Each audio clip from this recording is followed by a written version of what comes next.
those who don't have the handout, just raise your hands. जिसके पास handout नहीं है, एक बार आप देख लो रफ, ठीक है? स्टार्ट कर लो बाकी life.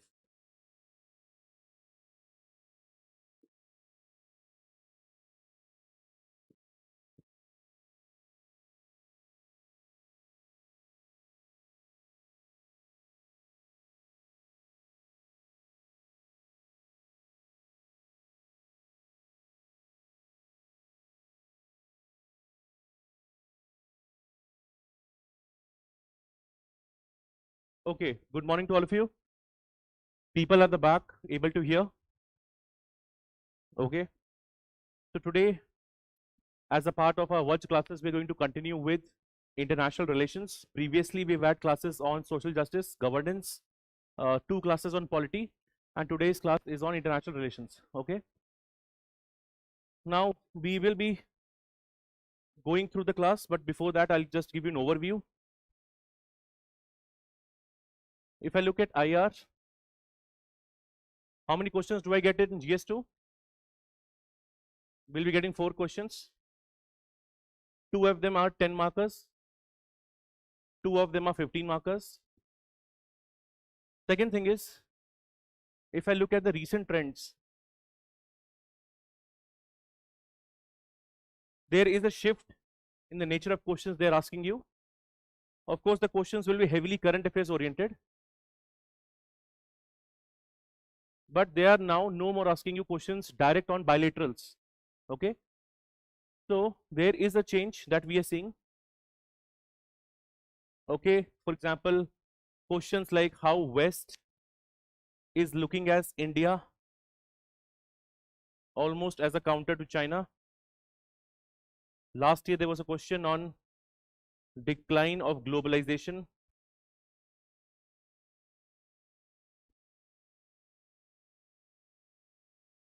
Okay, they asked you sovereign nationalism. In fact, last year only there was a detailed question on UN with respect to UNSC reforms. Okay, so traditionally when one used to prepare, you would prepare your neighborhood, you'll prepare extended neighborhood. Okay, but you have to see that they will take some event and they will connect 1, 2 or 3 events. So when you write these kind of questions, it is important to know what is exactly happening in the international arena. Okay, so if you have looked at the handout, the initial 30 minutes or so, I will be just explaining to you what is happening in the world. Okay, and I think that's one single page will be helpful for to generate any global dimensions that you think of.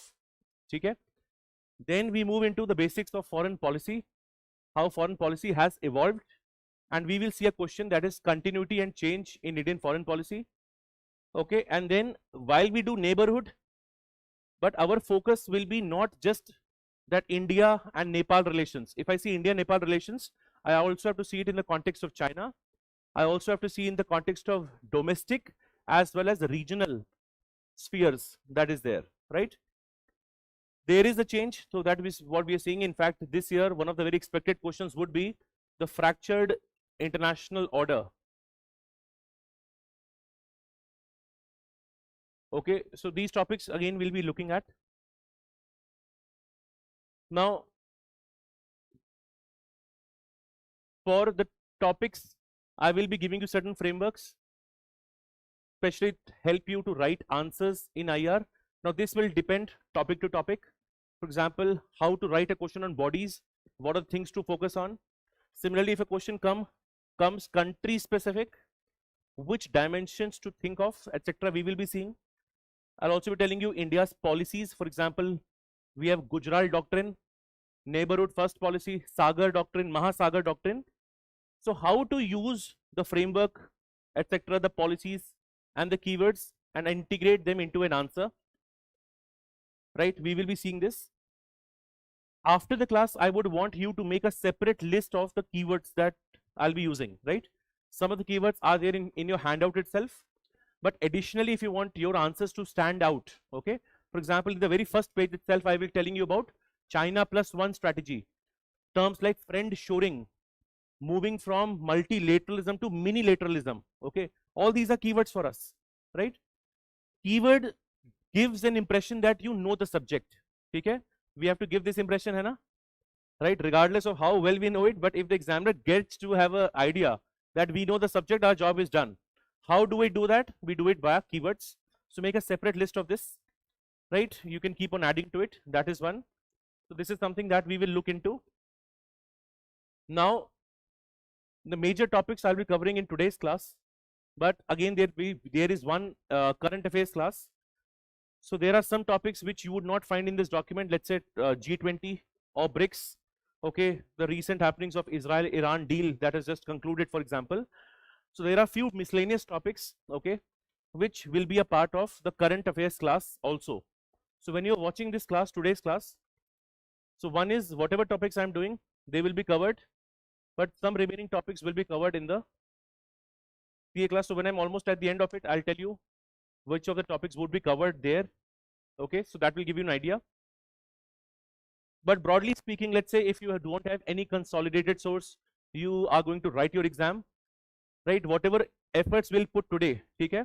इसलिए if you've seen the telegram message, लिखा है उसमें 10 AM onwards, right? So we are starting at 10. So we will be completing the document as per our satisfaction, right? When you are satisfied, then we'll be ending the class, ठीक है? So that I will leave for you to make that call, ठीक है? I think that is the basic idea, right? I will now move directly to the syllabus first.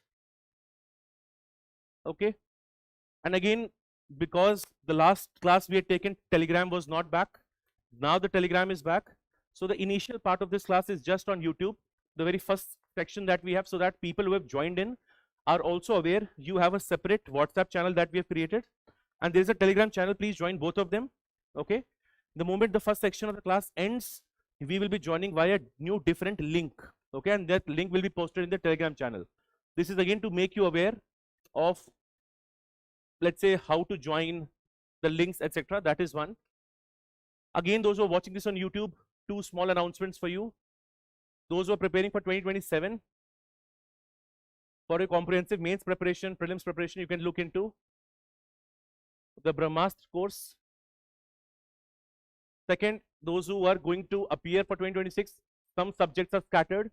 For GS and Essay, we have a mains bootcamp plus and a mains bootcamp program. Okay, where you have classes like these, especially for the topics which are heavily current affairs oriented. Let's say you've done your static part of mains, but at least this can be used. We give you summaries before the class. Okay, sometimes maybe 1 hour before the class, but then that is the time the document may take, but that is how it is. Okay, now very quickly, this is the syllabus. You have India and its neighborhood, but I'm going to start from here. Okay, I'll be starting first is understanding what is happening in the global affairs. Second topic, bilateral, regional and global groupings and agreements. Okay, so when I say bilateral, you can think of India's neighborhood also, you can think of India's extended neighborhood, etc. Right, the relations involving India affecting India's interest, effect of policies and politics of developed and developing countries on India's interest. Okay, so here, for example, if oil politics is going on, right, this year there is also chance of oil politics or questions on energy security coming in. Why would that be? The recent Israel-Iran conflict has brought that into news. Okay, similarly, if I look into climate change, there have been in the past questions on climate change and how they affect developing countries. Okay, similar questions on WTO, how WTO's role, right, impacts developed and developed countries. This is also a topic in your syllabus. Then there's a small topic, Indian diaspora. Okay, also there in your handout, and this is also very multi-dimensional, right? For example, we say diaspora to be the Rashtradoot.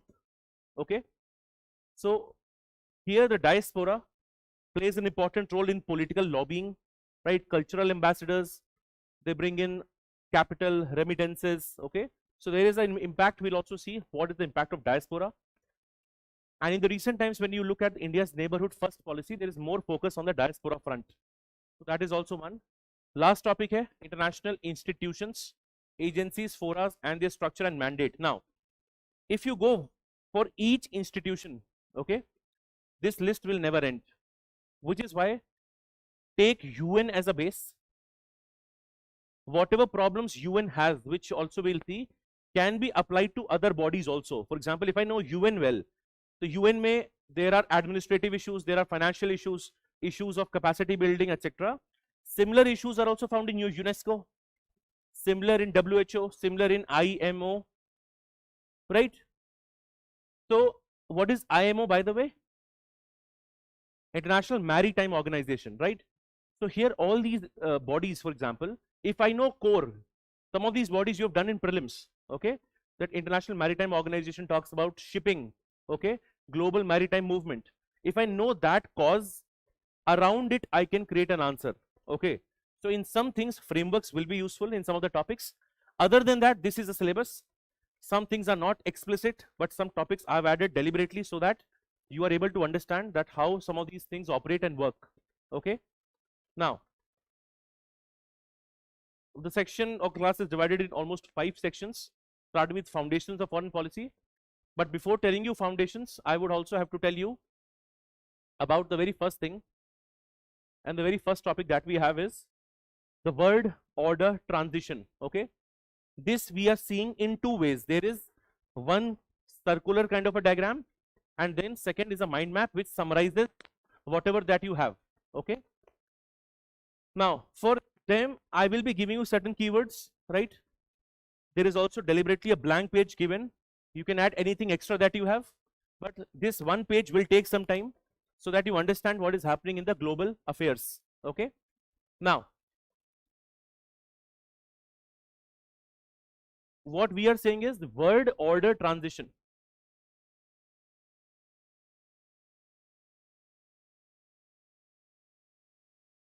Okay, I will start from here. Multipolarity, okay? The moment I say multipolarity, just a brief basic that you should know. Are we aware of this term? Bipolarity. When was this seen? During Cold War. The world was divided into two rival camps, US and USSR, okay? Now, after the disintegration,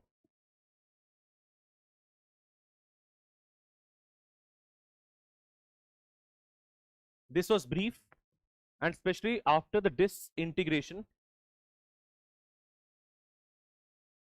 of USSR, what happened? US became the global hegemon. You know what is hegemon?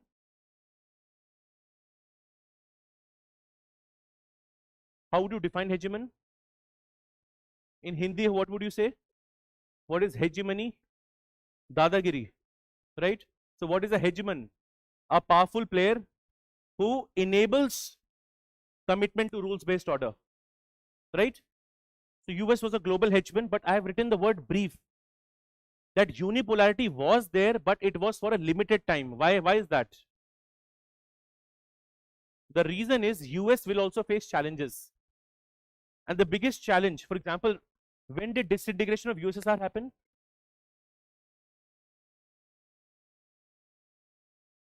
And just 9/11 attacks on US, which was supposed to be giving or providing security to all, and US faced the worst terrorist attacks, okay? And starting from this moment, slowly, steadily, you will see there will be some decline of US order. In fact, at this very time when we are discussing, US itself wants to take a back seat, okay? So which is why one of the crucial moments is this, and slowly, steadily, we say world is moving on to something known as multipolarity. Dekho, bipolarity means there are two poles who have the power. Unipolarity means there is one single power that is all powerful. Multipolarity means now there is no single power, there are no two powers also. So there is a fracture that you are seeing, okay? Which means ab yahan pe, apart from US, okay, the US power we are seeing is declining, but not to an extent that is alarming. But at the same time, what are we seeing is China's rise, okay? Other than that, we have seen not just China, but Japan, India, Germany, other countries also rising. At this time, we also see overall, for example, Africa as a unit, okay, also rising or increasing its weight. So when I look at multipolarity, the idea here is there is no single one power. There are multiple actors that are operating, okay, and this is the moment right now. And why this moment is important in international sphere or international relations is US or any superpower wants to establish its dominance. This has always been like it. So earlier we have heard about terms like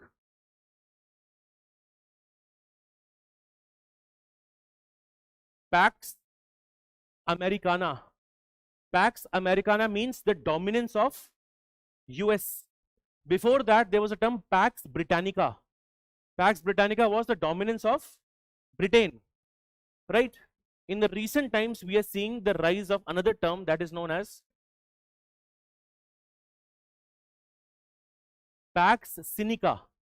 Sinica means a word that is led or dominated by China. So when I'm looking at multipolarity, it is not as if every power is okay with every rising power. ऐसा बिल्कुल भी नहीं है, right? The moment there is an established power and other powers are rising, it is also seen as a sign of threat. All right. So when I look at multipolarity, I also get to know that the world right now is facing power contestation. There's a intense power contest. Okay. Earlier, the contest of US and USSR has now been replaced by the subset dominant contestation is between US and China. And when these power are contesting, please remember it is not only in one dimension. It is not just about military. It is not just about economics. It goes beyond this. It goes into 5G. It goes into AI. It goes into rare earth. So every dimension that you majorly think about is going to be covered in this power contestation. Now, have you heard about this term? ये सुना है G2? What is the idea of G2? It is like a duopoly, right? There will be two, which will be US and China, and there's a contest between US and China signified by G2. Okay, but at the same time, we should also remember one more term. Earlier, this term was more relevant for the people with PSR optional, but this term, Xi Jinping in his speech while referring to Taiwan, if you remember, there was a very recent Trump and Xi summit, which happened just a month back. And in this, Xi Jinping made a reference to a term that is known as Thucydides trap. Okay. Now, just for your reference, and this is why this term you will see in major news publications, even current affairs magazine, and you should understand what is the meaning of the term. ठीक है? क्या term का नाम है? Thucydides trap. This term owes its historical origin to a Greek war that is known as Peloponnesian War. Even if you don't know, that is okay. That time there was a war between Athens and Sparta. Okay. In the current context, this term was made popular by Graham Allison. Okay. Again, don't worry if you don't know Graham Allison. What you need to know, if there is the established power, okay, in this case, who is the established power? USA. And if there is a rising power, who is the rising power? China. So this can lead to confrontation as well as conflict. So what does Thucydides trap explain or tell us? That if a rising power, or sorry, if established power is contesting with a rising power, isko again likh lo, write it somewhere in the blank page that you have, and try to use this term if you get a question somewhere related to US and China. So right, when a established power, when an established power, for your reference in the bracket write US, faces competition from a rising power, it faces competition from a rising power. Who is the rising power here? It is China. देखो, it can often lead to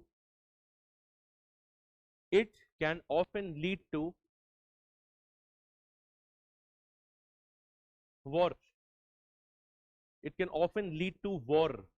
This is also what Thucydides trap also mentioned, that previously many such contestations have led to war.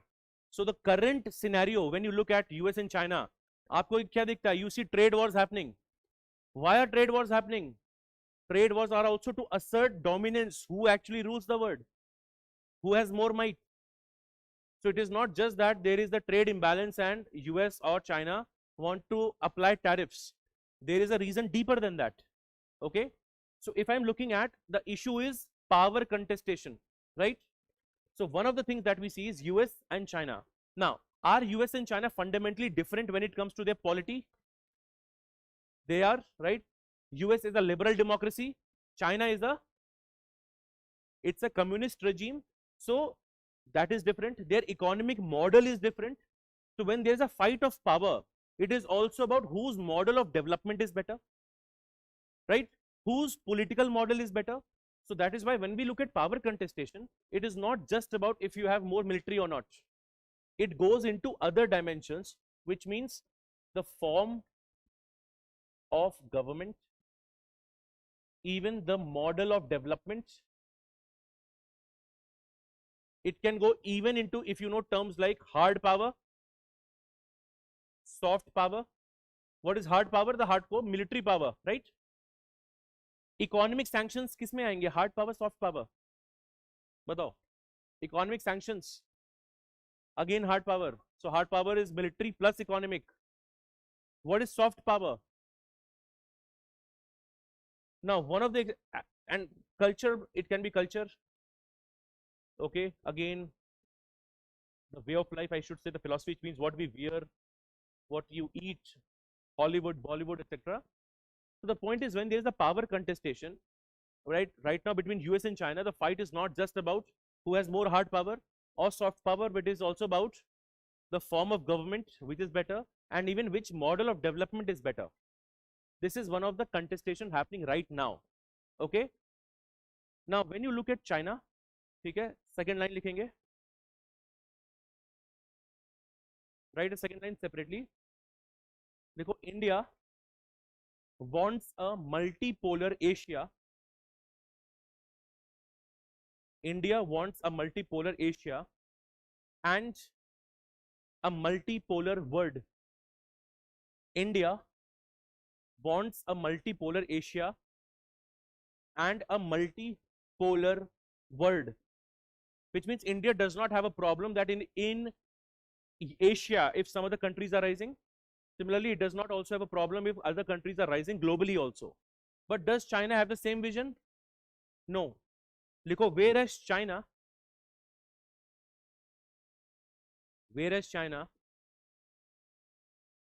imagines a unipolar Asia,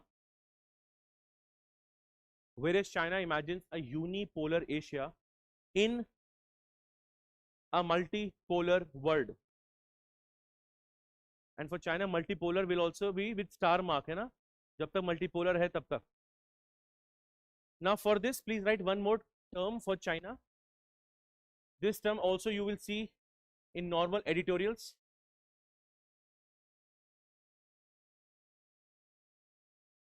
China faces something known as a Middle Kingdom complex. What is the meaning of Middle Kingdom complex? China would see itself as the center, okay, and as the most important player in the sphere of international relations. And because it has the Middle Kingdom complex, which is why it also wants a unipolar Asia. So agar imagine, let's say there is a big area, this is the Middle Kingdom, so China will imagine itself to be here, right? So Middle Kingdom complex is what? Chinese idea that it is the most important pole. What is the idea? Middle Kingdom complex. Till now, you have had an idea what is unipolar, what is bipolar, what is multipolar, right? You also know that the world is facing many contestations right now. The world order in that sense, at least in terms of power conflict, is changing.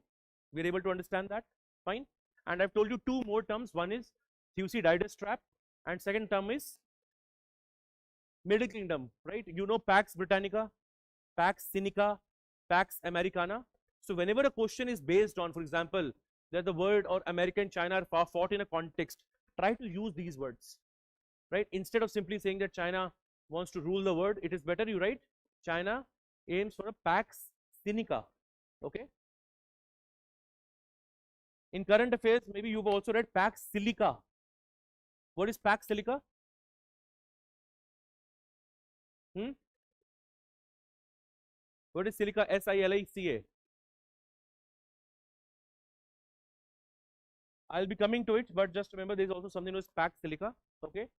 So we have seen first thing, multipolarity, rise of multiple global powers, ultimately challenging US dominance. Now there is another term, weaponized interdependence. Okay. Weaponized interdependence. Now, this term weaponization can be used again and again. For example, I can say weaponization of supply chains. Can I say weaponization of water? Weaponization of space? Weaponization of critical minerals, rare earth minerals. So the point is the meaning of weaponized interdependence, that some global connections can be used for a strategic advantage. यहाँ पे write a couple of examples.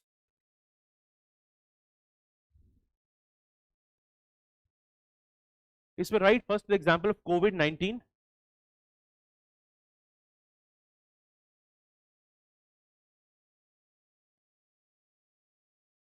देखो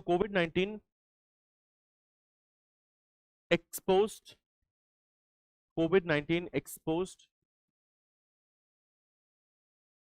over reliance on China. COVID-19 exposed the over reliance on China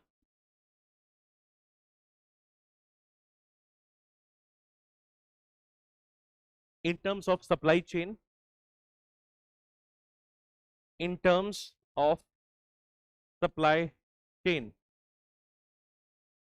And for that, in the previous page, write a quote which has been modified now. And the quote says, when China sneezes, the world catches cold. When China sneezes, the world catches cold. What is the meaning of it?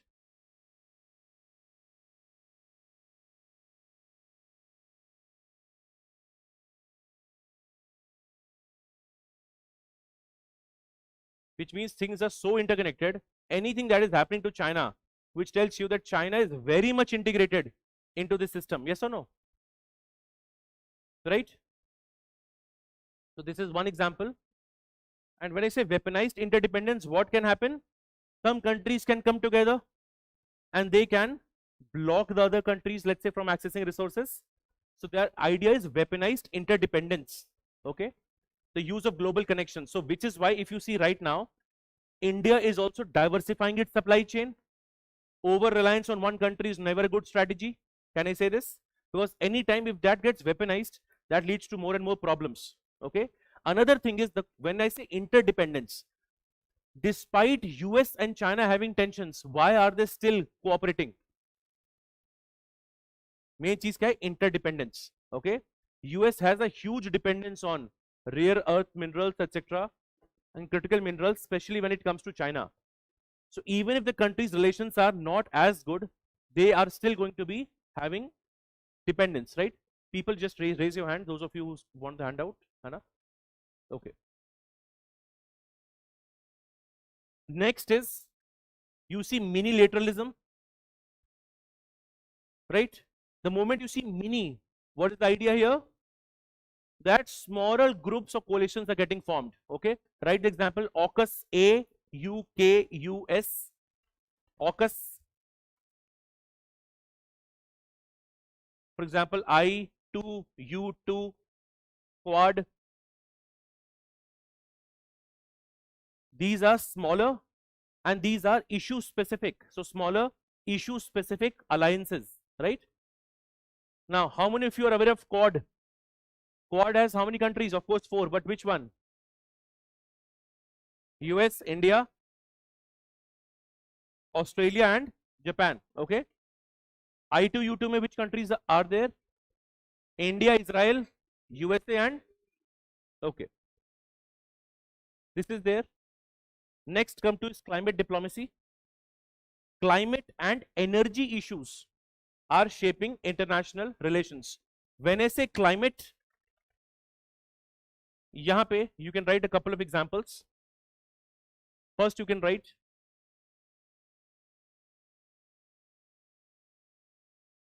fossil fuels and bracket right phase out or phase down. Phase out or phase down. This is a debate. Some countries want to phase them out. Okay.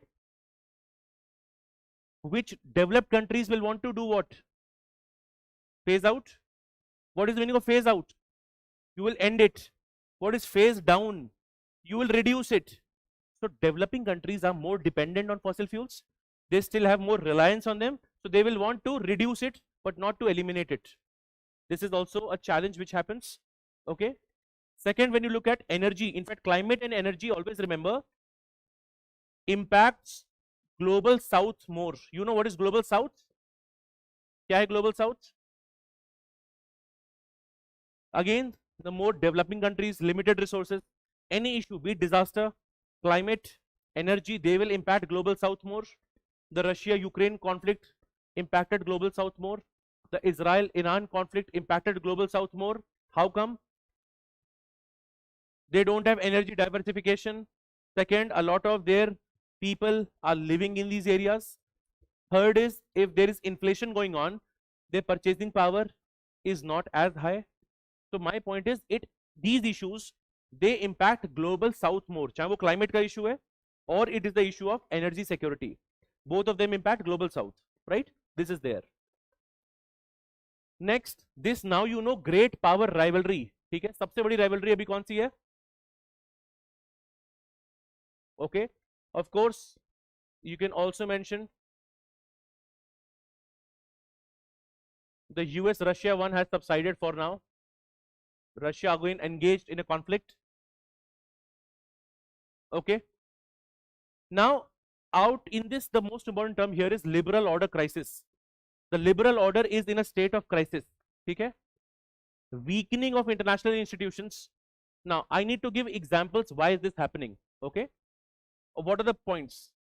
सबसे पहला, for example, USA had boycotted G20.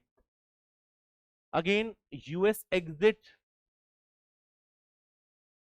from various UN bodies.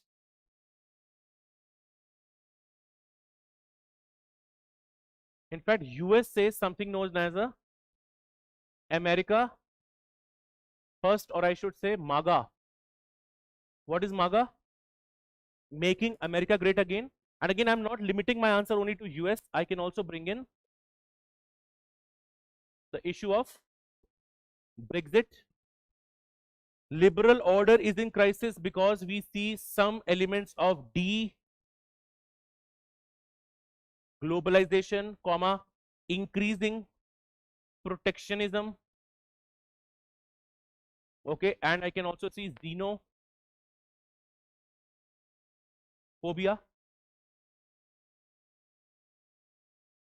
Right? If there's a weakening of liberal institutions, international institutions, कैसे?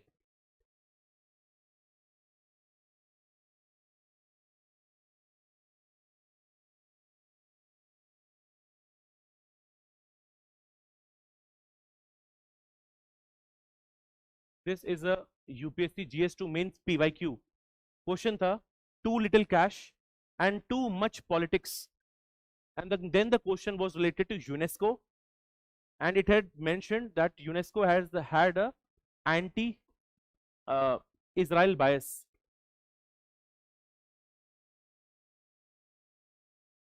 Acha, when I look at liberal order, देखो, have you been able to follow the examples? Broadly speaking, if I say the term liberal order,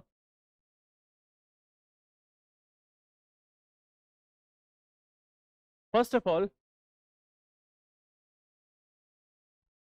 It promotes the idea of liberal democracy.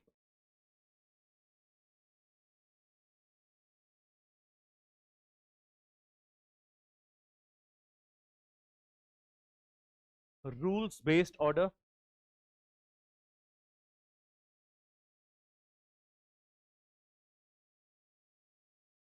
Respect for norms and values. Okay. Again, liberal order will be more transparent.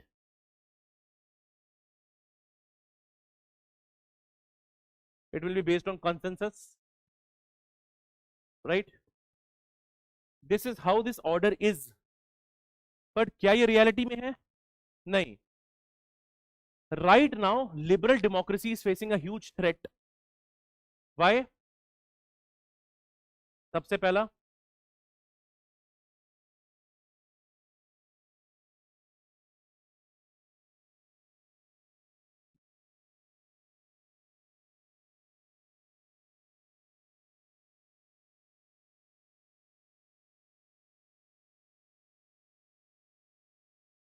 globally we are seeing the rise of far right parties. Globally we are seeing increase in authoritarian leaders. In fact, there is a very popular VDEM institute which talks about democracy rankings, okay, which says that even though elections are happening, elections are only happening just for or just as a showpiece, as a symbol. But the reality is what? The election process is getting rigged, not in developing countries, but also in global countries. In France, Hungary, Germany, Brazil, so many different countries, you are seeing the rise of strong authoritarian leaders. अब ये leaders क्या करेंगे? They will put their opposition into jail, right? They will see everyone as the enemy. This is also not a liberal order, right? Rules based order एक जमाने में हुआ करता था, right? What is rules based order? Rules will be followed. What is happening right now? What happens to WTO? WTO has paralyzed. Okay. Second, for example, if I say US,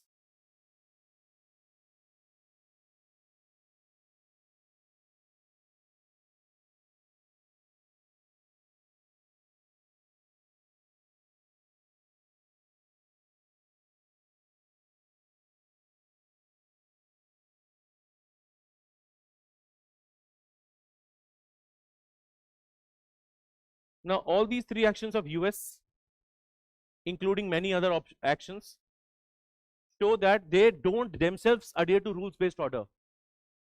After World War II, it was US who said that we should follow rules based order.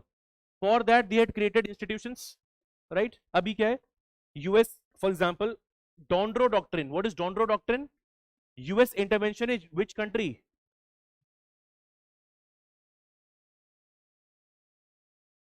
And they had taken their precedent. Okay. This goes against respect for sovereignty. This again goes against the rules based order. This is Donro Doctrine.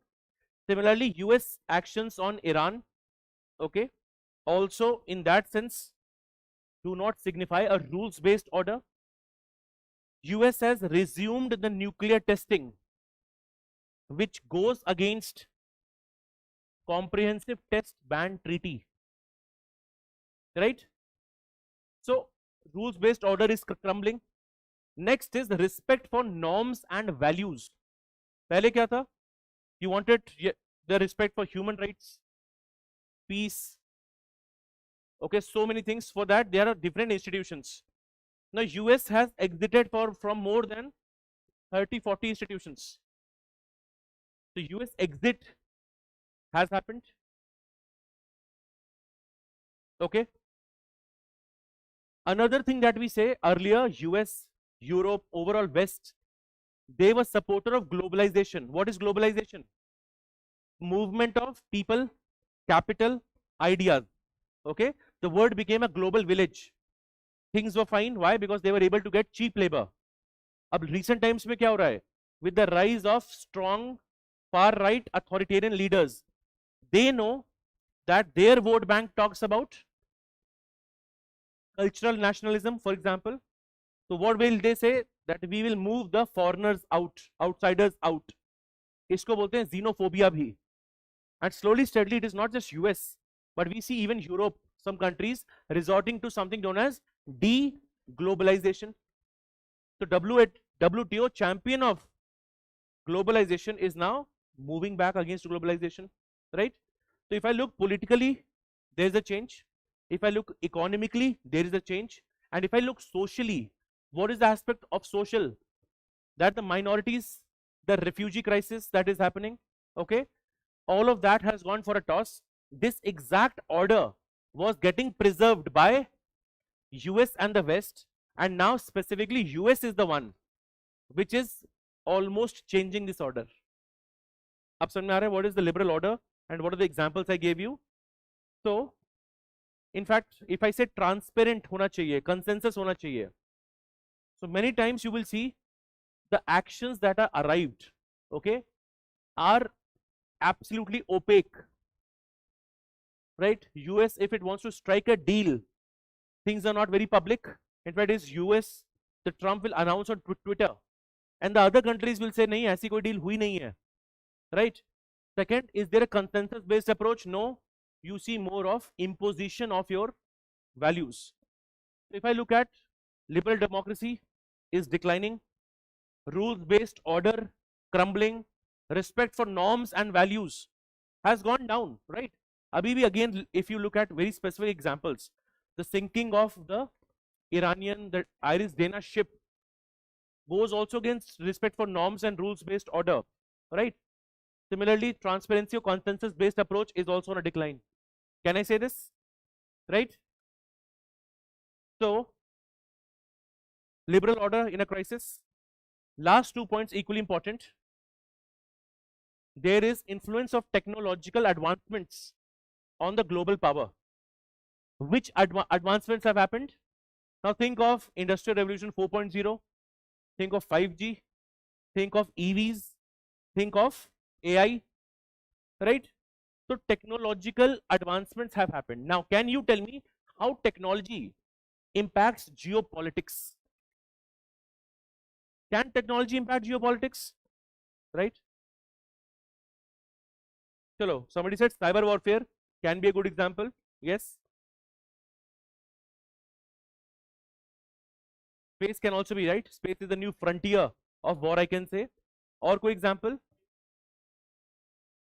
Just the example I gave you, US intervention in Venezuela, it was made using Anthropic's Claude, and that was indicated. So heavy use of AI using it, okay? Even that was there. Similarly, now the countries are fighting for 5G and 6G dominance. That is also technology, geopolitics. And when you link it to information or data is the new oil, then who owns the data? Ultimately, controls and influences geopolitics, okay? ये term आप बहुत सुनते हो, geo and politics. What is politics? See, one term you often see is geo.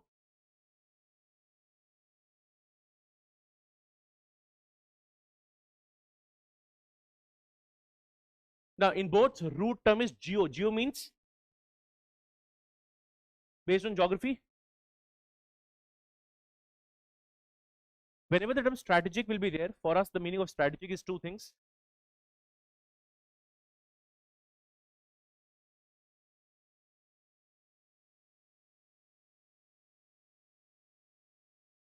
Security oriented.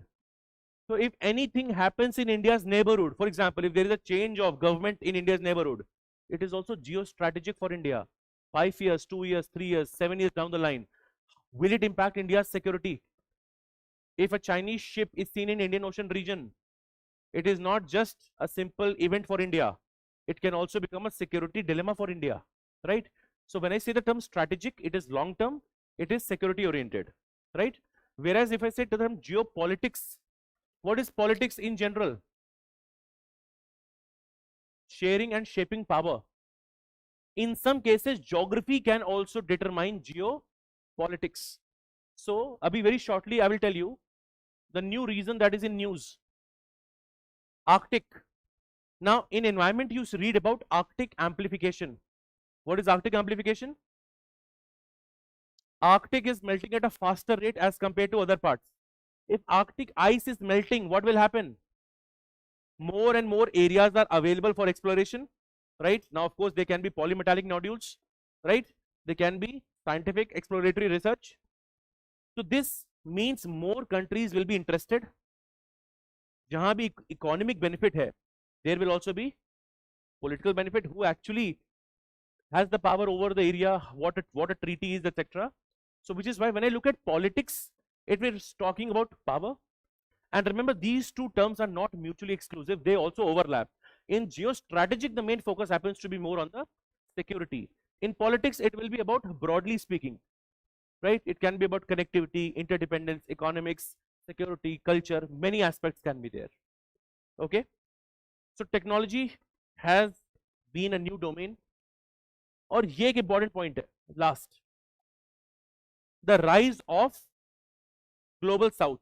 Okay, now the rise of global south में पहला example लिखो, India's presidency of BRICS in 2026.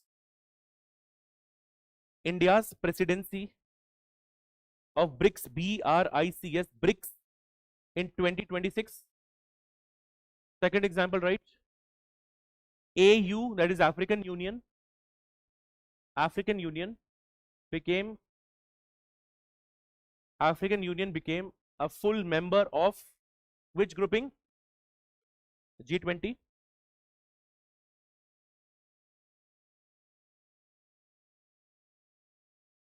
African Union became a member of G20. Now, when I'm looking at global south rise, how does it impact global power relations? Any idea? इसके लिए सबसे एक छोटा सा phrase मैं बोलूंगा, ये phrase you use for India and also a global south. लिखो देखो, from a norm taker to a norm maker. Norm is this, NORM. Earlier they were doing what was told to them. Now with the increasing power, they can also influence decision making. From a norm taker, like undertaker wala taker, to norm maker. Same thing can be said for India. India's rise as a global power, we are transforming from being a norm taker to a norm maker. Something like this can be said. This is the snapshot of what is happening in the world right now. So there are multiple things and all of them are happening parallelly, right? Up quickly see the keywords. Multipolarity is there. There is weaponized interdependence. There is mini-lateralism, climate diplomacy, global south rise, technology, liberal order crisis, and the great power rivalry. This is right now the fractured word that you see. Second, to make it even easier and to help us recall points, इसी same चीज को we will write in certain dimensions, almost same point that we have seen. Now, there is a power shift that has happened, right? Power shift can be, we see multipolarity, yes or no? Is there a rise of China and India? Yes. The rise of global south, right? And there is a rise of middle powers. ये middle powers कौन से powers होती हैं? Of course, the powers in the middle. Then who are the higher powers? Of course, these are the hot shots. For example, USA will be a hegemon, right? So the countries whose influence is increasing, but not to the extent of US, will be more of a middle power. इसमें example लिखो. Even India is an example. Although China will take offense when you say China is a middle power, ठीक है? But do we care about Chinese offense? वो अलग चीज है. तो लिखो India, comma EU, Brazil, etc. Now here I'll also tell you one more term.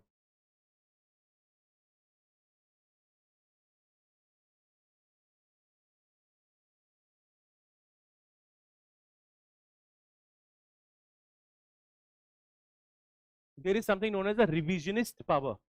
Okay, and best example for you will be right now. What is the revisionist power?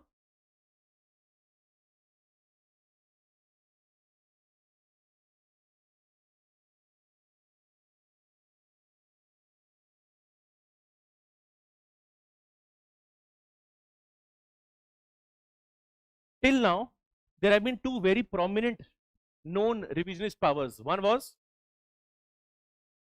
second one was, what they were doing, they were giving an alternative to the existing order. They were hell bent on changing the order. Your revisionist power is dangerous, that is why, right? Middle powers are not dangerous. They don't have any aim of changing the status quo. So India or EU, they don't want to change or bring a new kind of a development that is there. तो डर किससे लगता है? Revisionist power से. And the people who have given the concept of revisionist power have mentioned now there is a new revisionist power that is coming. Earlier US was upholding the international liberal order, right? And against that order there was USSR, which later on became Russia. There was China. For example, China has Chinese model of globalization, right? It does not follow exactly the same globalization, right? These two were fighting against the existing order. But in the recent times, even US is criticized like a revisionist power because it is breaking down the very rules it had started and talked about. So ये सब words आप use कर सकते हो. Revisionist power, status quoist power. Status quoist power means they are okay with the status quo, whatever is existing. Middle powers.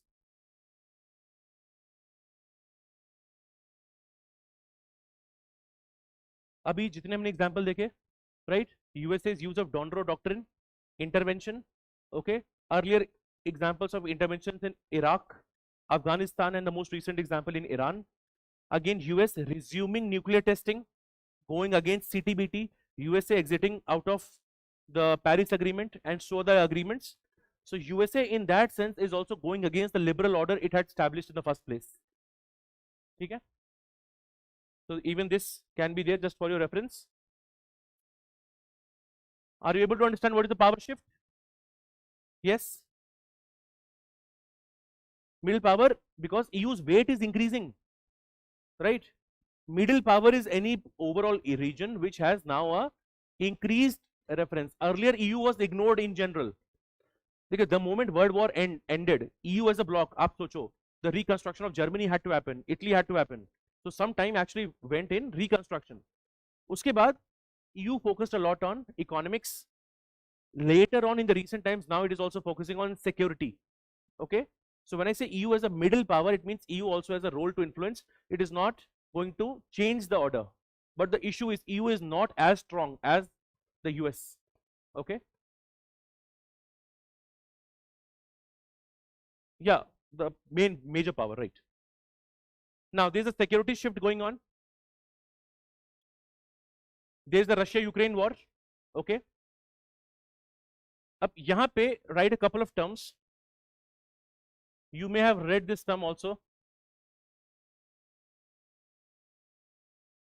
In the recent times, this term has also become popular. Gray zone warfare. What is gray zone warfare? देखो, there is the conventional warfare. What does conventional warfare will have?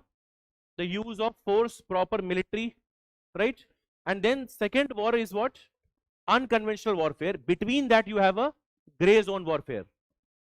Here the threshold is limited, the escalation is limited.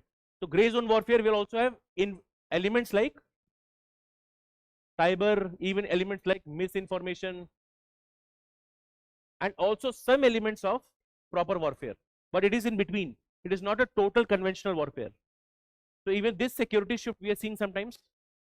And when gray zone warfare is happening, पहले क्या होता था? पहले सीधे war होता था. So the other country knows what to do. Ab now, for example, if you've done a cyber security attack, the other country cannot launch a missile for that. Yes or no? So this creates more confusion. What is to be done? Right? Indo-Pacific is facing tensions. Are you aware of something that has happened very recently on this front? Some renaming on the US front. So USA had changed the US Pacific Command. The name was changed to Indo-Pacific Command, and very recently it has now been changed back to US Pacific. Okay, which I'll talk to you about when I do Indo-Pacific. But the main issue is, what is the tension in Indo-Pacific? The tension is USA does not follow rules-based order, thinking of ship. Second, does China follow rules-based order? Nahi. So Indo-Pacific is known as the new theater of conflict. You write as the new theater of conflict, and all the major powers are competing here. Okay, so you can write, you can think of USA is there, China, India wants to have security and growth for all Sagar, but all these challenges are happening here, right? So Indo-Pacific is facing challenges. There is the rise of terrorism. Okay, think of examples like 9/11. Okay, there's an increase of proxy wars. Here you can write the name.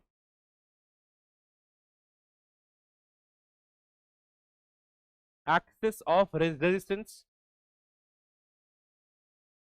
Hamas, Hezbollah, and Houthis.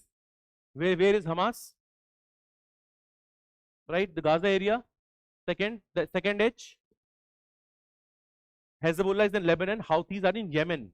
Okay, so proxy wars are increasing. Right, earlier US and USSR were embroiled in a proxy war around Afghanistan. Now you have Iran, Israel in a proxy war. Right, so what is a proxy war? The two obvious nations are not fighting, somebody else is fighting on their behalf. Okay, that is a proxy war. Next, not just land borders, but even maritime security is becoming important. Right, think of India. Right, focus was there on land borders, but then 26/11 happened. Okay, second, when you think of maritime security, think of increasing the pirates in the oceans. Right, the terrorist groups also operate via seas. They can take a ship, the ship can be held hostage. So maritime security, very important. Why? Because you have SLOCs, sea lines of communication. For example, right now we saw the weaponization of Strait of Hormuz. Right, we know something known as a Malacca dilemma. Right, so maritime security important hai. So now you are seeing the security also has changed. Earlier what was happening, you keep your borders, land borders secure, but ab kya ho raha hai? Different types of conflicts are coming in. There is gray zone warfare. Right, you have the axis of resistance, you have terrorism. And in terrorism, what is the new problem? Two issues. Right, one is lone wolf attacks. What is a lone wolf? Okay, let's say single, okay, attack. And second, another issue that you saw very recently in terrorism, what is the new dimension? White collar terrorism. Two new terms. Terrorism is a separate topic of internal security. Abhi terms pata honi chahiye. What is white collar terrorism? Carried out by educated individuals. Okay, wahan pe you have the least suspicion.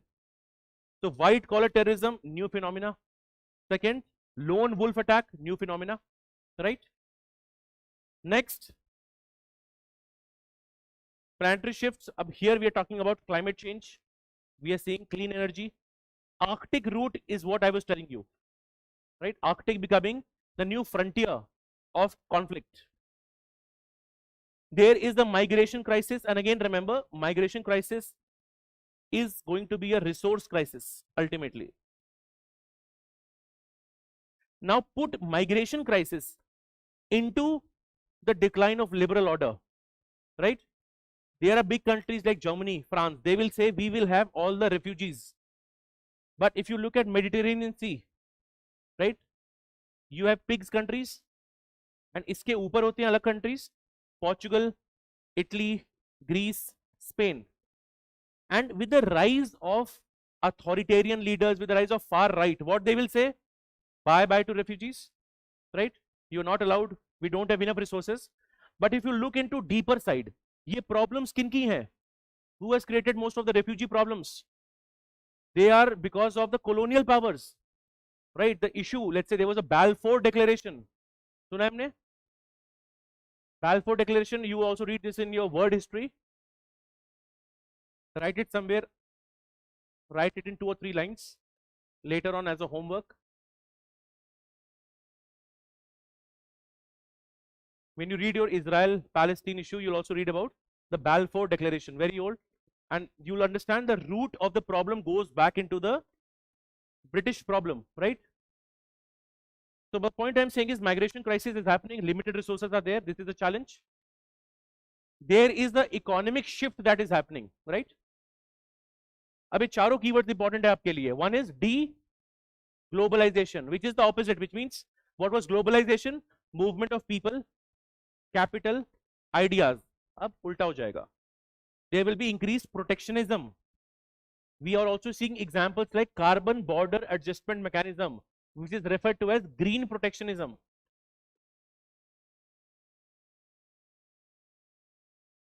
This is a challenge.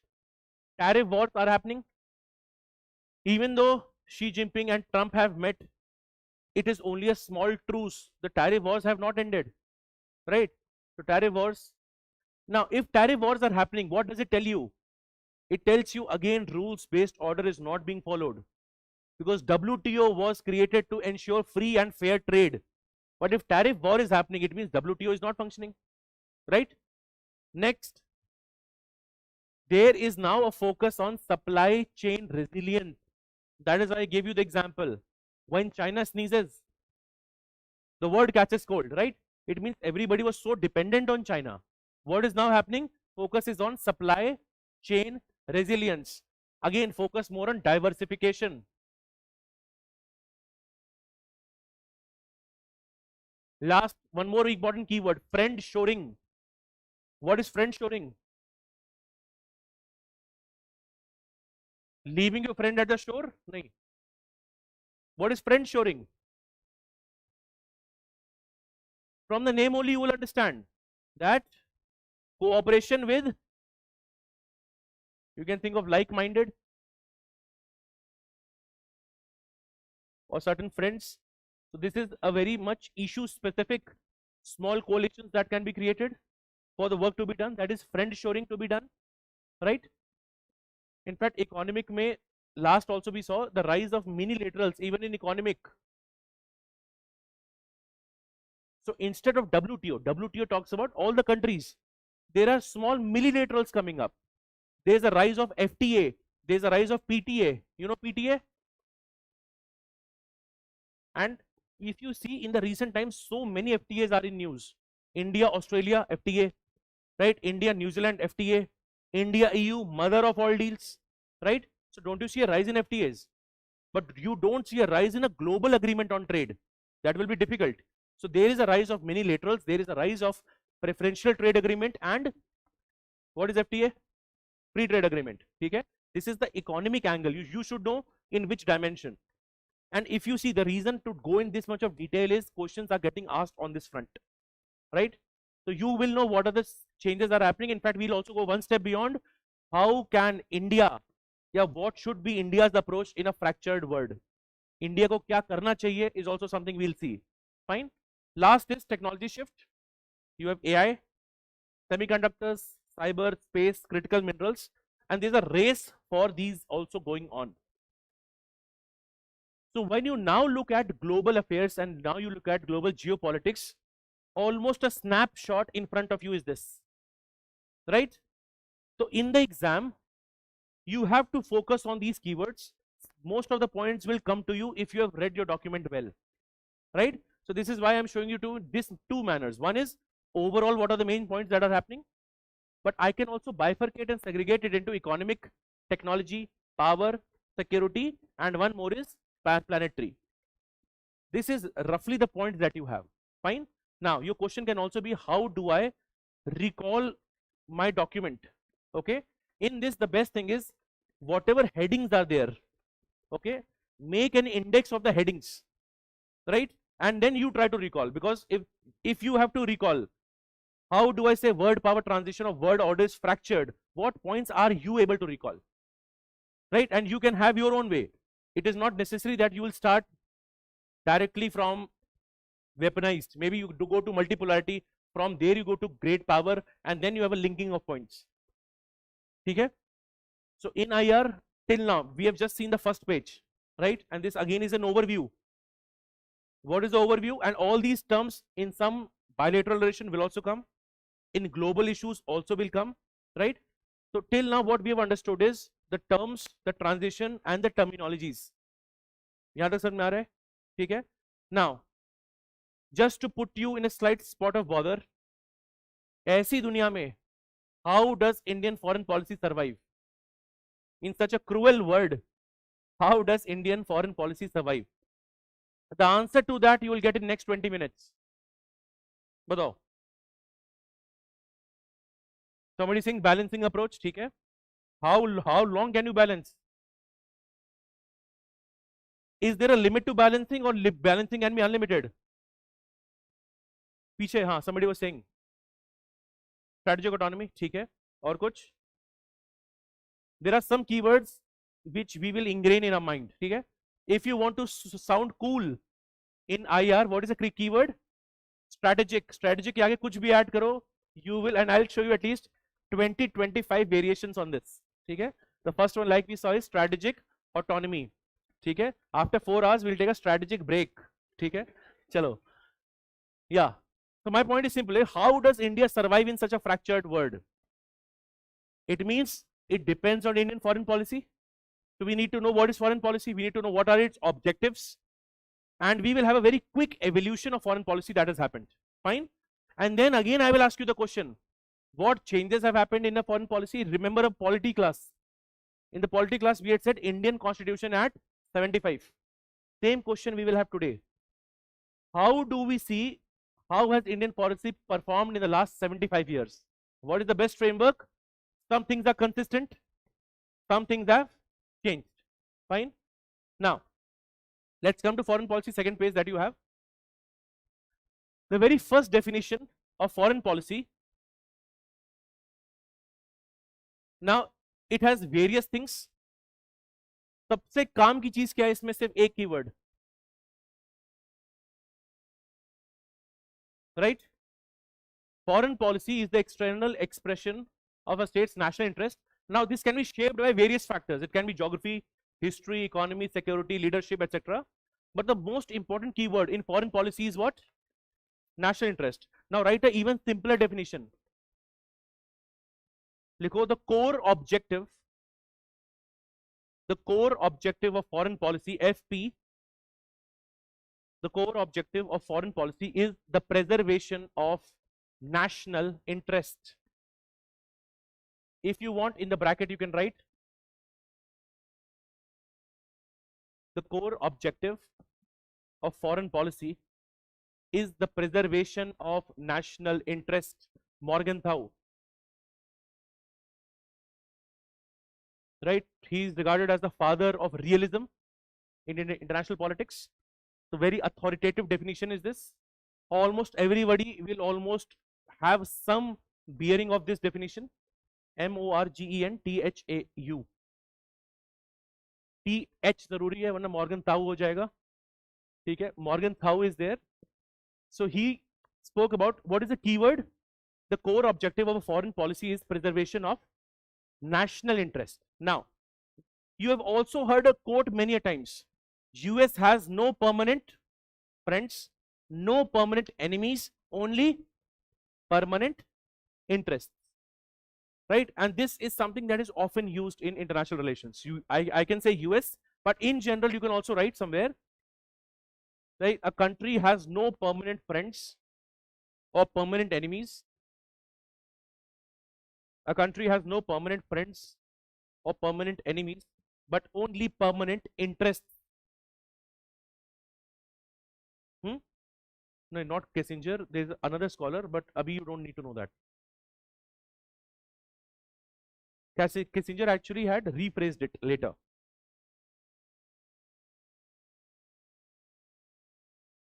No permanent friends, no permanent enemies, only permanent interests. So that means ये interest होता क्या है? What is this interest, right? Now come to the foreign policy pillars, and these are the interests that we have. The most important interest is security. Okay, out of all these 5, the most important is security, which means sovereignty, threats, even maritime security, right? Now in the first page please write another quote.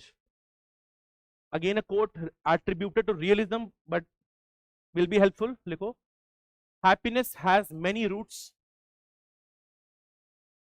Happiness has many roots, but none more important than security. Happiness has many roots, but none more important than security. अब these kind of quotes are helpful because even in UPSC essay, एक essay का topic था technology in foreign policy, and when you look at foreign policy, you have to say security is very important. If I look at Cold War में technology development happened because both countries wanted to keep themselves secure. There is something known as security dilemma, right? If China buys new missiles, will Indians be anxious? Yes, right? So that is security dilemma. So first thing is security, protecting sovereignty, counter threats, maritime security. Second, of course, has to be by foreign policy, we'll have to talk about development, right? And here just see the keywords. Of course, we're talking of trade, investment, technology, etc. So सबसे पहले important है security. You have to keep your borders secure, land borders and maritime borders. Second, focus should be on development. Why should there be focus of development? Is foreign policy only foreign? देखो main चीज, if there is no focus on development, what will happen? It will lead to feeling of inequality. It will lead to revolt. Will it make politics unstable? Yes. So the country will be unstable itself. So foreign policy does not mean everything is foreign or outside. Foreign policy means both, which means if a country is facing a crisis, for its own development, it can take a loan, it can take a grant. Yes. So development is very crucial, right? Every country has a logic rooted in economics, right? अब ये बहुत important keyword है हमारे लिए, strategic autonomy. What is the meaning of autonomy? Independence. So this was very first time highlighted during non-alignment movement, okay? And India's strategic autonomy, what help was there? India did not have to choose between the blocks, okay? So without choosing the block of US or USSR, we could have our own foreign policy, right? Are we doing strategic autonomy right now or have we abandoned it? बताओ. Strategic autonomy is there, but its operationalization has changed, right? Instead of non-alignment, we go for multi-alignment, which means India has relations with Russia as well as Ukraine, right? India is able to buy the Russian oil despite US pressure. India is able to have relations with Iran, again despite US pressure. India is able to make relations with Israel, Palestine, other Arab countries. What does it tell you? Multi-alignment, okay? And when I go into the continuity part, we will be writing these examples which I gave you, right? How has India shown strategic autonomy in the current times also? So यहाँ पे main चीज है, again avoiding dependence on alliance. Issue based partnership should be the focus, right? Next, throughout our foreign policy, even during the times just when we just got independent, we have not shied away from a global role, although this part is also criticized. Okay, I'll tell you both argument. India has been very vocal of its candidature for a UNSC seat, reform of institutions like UN, IMF, World Bank, etc., etc. And India has been a champion of global south, and we will see why is that. For example, a lot of money has been spread, LOC, lines of credit, a lot of aid. आपने सुना होगा terms like HADR. What is HADR? Humanitarian Assistance Development Relief, okay? In all these operations, India plays a good role, right? So this is something that we are doing. So this also ties to our foreign policy, right? Ideas like Vasudhaiv Kutumbakam. And last is the focus on diaspora as well as soft power, right? So these are some of the values that are guiding the foreign policy. So what are the pillars of foreign policy? Now, how does it help you? In some questions, if they use slightly twisted mechanism, okay, that in the fractured word, how does India navigate its priorities? यही चीजें लिखनी है आपको, right? So if you know the core content well, you can just maneuver it. What are the 5 main dimensions? One is security, second is development, third is strategic autonomy, fourth is global role, and fifth is diaspora soft power. Now, if you know only till here, you can still write the question on the changes and the continuity in Indian foreign policy. India is committed to security, yes, but change kya kiya hai? Now focus is more on maritime security also. Focus is more on our own capacity. Development we were doing, but now after 1991 reforms, we are focusing more on FTAs, trade deals, right? Reducing the trade deficit. Development was always there, but now energetic diplomacy is there. Same for strategic autonomy. We always had the commitment to strategic autonomy. Now we have moved to multi-alignment. Global role, earlier the role was limited, now the role is expanding. We have the BRICS chair. We were the, let's say, heading G20 2 years back. Yes, so this has also got a bigger stature than the previous years, right? Same for diaspora. In the last 10-15 years, you will see there is more focus on diaspora, right? Pravasi Bharti Divas, right? Again, you saw Namaste Trump and Howdy Modi Summit, etc. And other examples, various other examples. International Yoga Day, okay? Cultural exchange programs. So if you just know these pillars, you can still write the question on continuity and change. Fine. Now, this is also important to know, evolution, but we'll do it in very brief. The evolution that you are seeing, you can just write in bracket, likho Dr. S. Jaishankar. Different people have done it differently. No, the same table that you have. इसमें लिखो evolution में लिखो Dr. S. Jaishankar. This is based on a speech that he had given 6 or maybe 7 years before. Okay? आपके पास ये होगा ना, don't worry, ये phases में भी आप bracket में लिखोगे. The different phases of foreign policy. Now here, if you have known about India, if you've known about post-independence, if you have a curious bent of mind, this is the easiest topic overall. But this actually helps you understand the comparison, right? How has the foreign policy changed in the years? I will start with the very first phase. What is that? Optimistic non-alignment. What is the meaning of optimistic? Very positive. Hindi Chini bhai bhai, right? Rooted more in idealism, right? So underline the term idealism. What is the meaning of idealism? You expect everybody to behave like you are. You expect everybody to be good. In IR, the opposite of this, yet different term, is realism.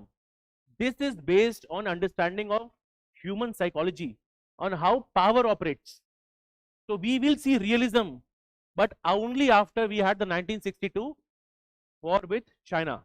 So what does optimistic non-alignment tell us? Sabse pehle there is idealism, especially with our relations with China. Second, NAM. Was India instrumental in creation of NAM? Right? Who were the leaders who actually formed it apart from Nehru? Indonesia or Kwame Nkrumah, Tito and Nasir, right? NAM pe bhi questions. By the way, you will be surprised to know in 27 UPSC essay, one essay was totally devoted to NAM, 125 marks. And another IR that I've told you is technology and foreign policy. This was, if I'm not wrong, 2020. So IR pe bhi 125 marks essay comes. So it is not just philosophical or other topical essays. Okay? So NAM is non-alignment movement during these times. Because India had just gotten independence, so the focus was on anti-colonial solidarity. So again, Africa, other nations we were focusing on, and we were focusing more on moral diplomacy. Why? Because we did not have enough hard power. We could only persuade other countries. So this is what actually happens here. Now this phase ends at 1962. Why is that? Right, the war with China. So that is the main thing that you should know, that what is the time and which time it ends. Now from 62 to 71, the moment a country has a war, it will have economic stress, right? The focus will be now on reconstruction. What happened in 1965? Anything extra that you want to write up? 1965 likho. What happened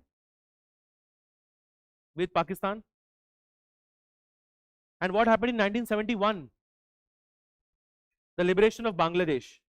In between, because India had a lot of crisis, you can also just mention for yourself PL 480, importing food grains from US, and that also went against India's food sovereignty, right? In fact, India also had to face humiliation here, right? So PL 480, and in fact, it is after this we actually went for our own green revolution. So if you look at the context, what is happening? Context is what? Faced a war, there is the economic crisis, you are looking out for support. In fact, India was also looking out for support from both US and USSR, but both of them, इसी समय पे, although you don't need to know right now if you don't know, the Cuban Missile Crisis. Okay, the World War, other things are happening, the powers are engaged in a proper conflict. Okay, so even that was happening in the background. India could not get much support, right? So we focused more on security correction, which is why this phase is more of realism and focused more on recovery. So in 1971, two things very important will happen. One you already know, which is liberation of Bangladesh, but second likho, the Treaty of Peace and Friendship with Russia, or you should write USSR. The Treaty of Peace and Friendship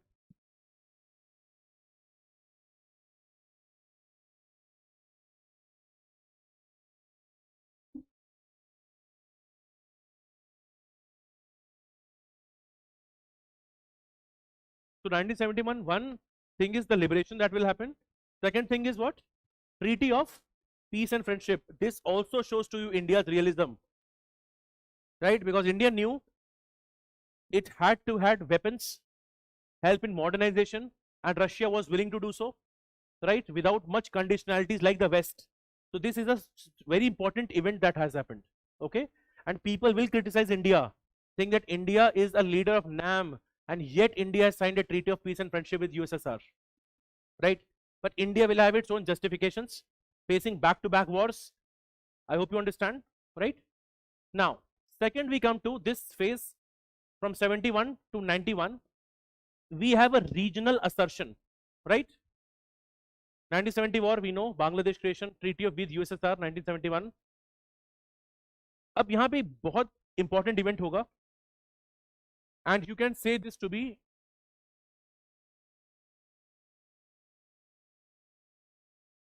Pokhran 1. When did Pokhran 2 happen? 1998. वो यहाँ पे इसलिए खत्म हो रहा है, right? So first time India will again show its strategic autonomy and its capability by doing the first nuclear test, that is known as Pokhran 1. So you should just know couple of important landmark events. अब यहाँ पे क्या हो रहा है? Because you have recovery, support of USSR, regional assertion is happening. Now, in this phase, we are already having green revolution, right? In this phase, the other 5-year plans will start to work. So there is more consolidation that is going to happen. But there is one criticism that will be there, and you will write a term, Hindu rate of growth. What is the meaning of this? Slow rate of growth. Hindu rate of growth is the slow rate of growth that was seen, and the reason for that is we had license Raj, so many quotas, okay, state monopoly in all the major sectors. So and it's a 20-year long period. So the 5-year plans are continuing. This is a term actually used by a certain economist, highlighting that Indian pattern को Hindu pattern बोला गया है, right? That we are not very much very much entrepreneurial. The bureaucratic mindset is more risk averse, heavy license Raj, right? Protectionism. For that they use the term Hindu rate of growth. Although later on some people have criticized the term, कि why are you saying the term as Hindu? Use a neutral term also. So that is a alag debate hai. But you should know 5-year plans have started to work, but the issue is what? The slow rate of growth. Fine. Now, just before you come to 1991, there are two landmark events again that will happen. Disintegration of USSR, and second is India's LPG reforms, 1991. Yes. So two major events will happen here. We already see economic reforms, right? LPG. Now, India's trusted partner is now facing a structural economic issue, and India will be forced to look outwards. Number one, India has already opened its economy. Second, what will India will have to do is look east. Right now you have Act East policy. Earlier name was Look East. Okay. Now we will start to have engagement with US. But it is only after 2000 that the engagement will US will get better. Right. And last important point, and right end with Pokhran 2. Exactly 1998. Right. So we show strategic autonomy even under globalization, not choosing any side but partnering with other countries. And especially after 1991, the foreign policy will change. Right? Kyun? Why was NAM created? To not be bounded by any of the blocks. So the moment Cold War ended, people started to say that NAM is irrelevant. Ayana, right? Is NAM relevant even right now or not? Badao. Keep this question in your mind. I'll again come back to this question in a separate topic, right? Because you are thinking of NAM as a movement, but NAM also remains as a philosophy, right? So we'll argue on both the cases. So abhi ke liye what are we seeing? We are seeing that India's strategic autonomy at operation. Now we see India's role becoming better. More economic reforms will happen, more growth, and India's weight will increase. India will not seen to be a balancing power, sometimes referred in this phase as a swing state, right? Nuclear aspect. Now here I'll give you some examples. India-US civil nuclear deal. This actually happened in 2008. Okay. In India, 2008 is a very landmark year. देखो सबसे पहले 2008 में 3 events will happen. One is global financial crisis, the collapse of Lehman Brothers, right? This is the global mortgage crisis. इसके बारे में सुना है आपने? What was this about? Subprime loans. What are subprime loans? Loans were given without due diligence, right? Simply just to chase profit. आप normally सोचो अगर आपने loan दिया किसी को, if the mortgage is not done properly and if there's a default, recovery is almost impossible. And there was a huge subprime crisis, right? And this created a domino effect. Many countries of the world were impacted. India was relatively unimpacted. And the reason was very strong credentials of RBI ensuring macro economic fundamentals of India. ठीक है? आप अलग-अलग ratios पढ़ते हो that how much money the bank should always maintain, right? Those ratios were very high, kept by RBI deliberately so that such a crisis does not happen. So first thing that happened in 2008 was GFC. Second thing that happened here was India's nuclear deal. Why is India's nuclear deal such an important event? Without signing NPT, non-proliferation treaty, India was able to get this deal, right? And this shows that how the Manmohan Singh government was able to have very good diplomacy. Okay? However, third unfortunate thing that happened here with India was all into 2008. So 2611 will expose our security apparatus and security infrastructure. However, the GFC will show that economically India was doing far better as opposed to the previous years. So India's economic weight is increasing. That is also something we get to know. So इस phase में जो आप देखते हो, India is a balancing power. There is a rise of strategic partnerships, right? India is able to have partnership with various countries, etc. This is happening. Fine. The last phase 2014 onwards, ठीक है, and you'll be surprised to know this exact question was asked in the optional last year 2025 in the PSR optional, mentioning even the name of Dr. S. Shankar.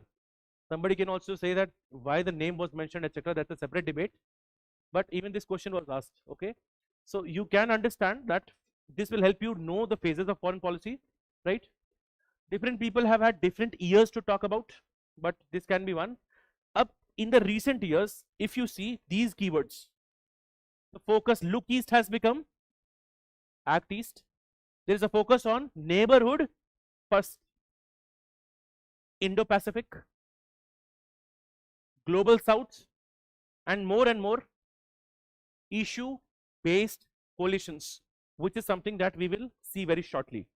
Fine. So these are the phases of Indian foreign policy, right?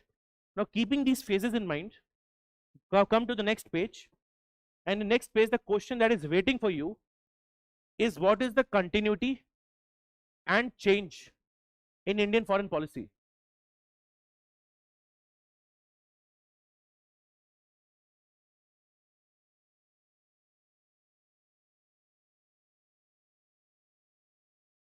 Continuity and change in the, take couple of seconds, I will be telling you.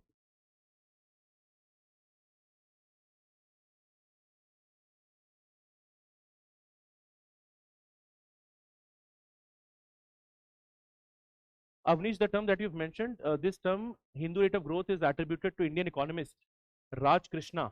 Okay, his comment is that it is Nehruvian rate of growth. Nehru is also criticized for the same. Okay, Nehru is criticized because he was inspired by socialism, and more specifically it is Fabian socialism. Fabian socialism will talk about state control, centralized planning, okay, again how the industries will be dominated by state. But issue kya hoga? The growth will not be much. The growth will be 3.5, 4%, but never more than that. The term which I have used, you can write somewhere, is by Raj Krishna, an Indian economist. So basically इसका मतलब क्या होता है? Sluggish rate of growth which India had. That is regarded as the Hindu rate of growth. Okay. So if anybody has a confusion, you can read more about it later. Now coming to this, क्या होगी continuity? Same cheese again, commitment to security, and abhi don't write it, I'll make you write. Just quickly tell me what will be continuity. Something that was true in 1947 is true even right now. Which will be what? सबसे पहला क्या होगा? Security, right? Protecting your respect for sovereignty, territory, integrity. Second, anything else that has always remained the same. The focus on development. Up capacity has differed, right? Earlier the capacity was not as much, but the focus was always there. Again, next was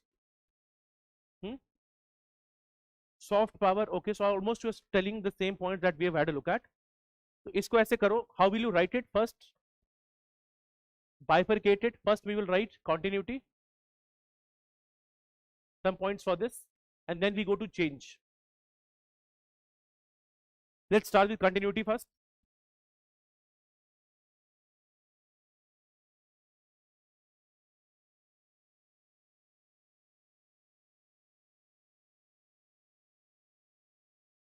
Now for continuity, right? Some example points one by one. सबसे पहले लिखो sovereignty and territorial integrity. First point in continuity is sovereignty and territorial integrity.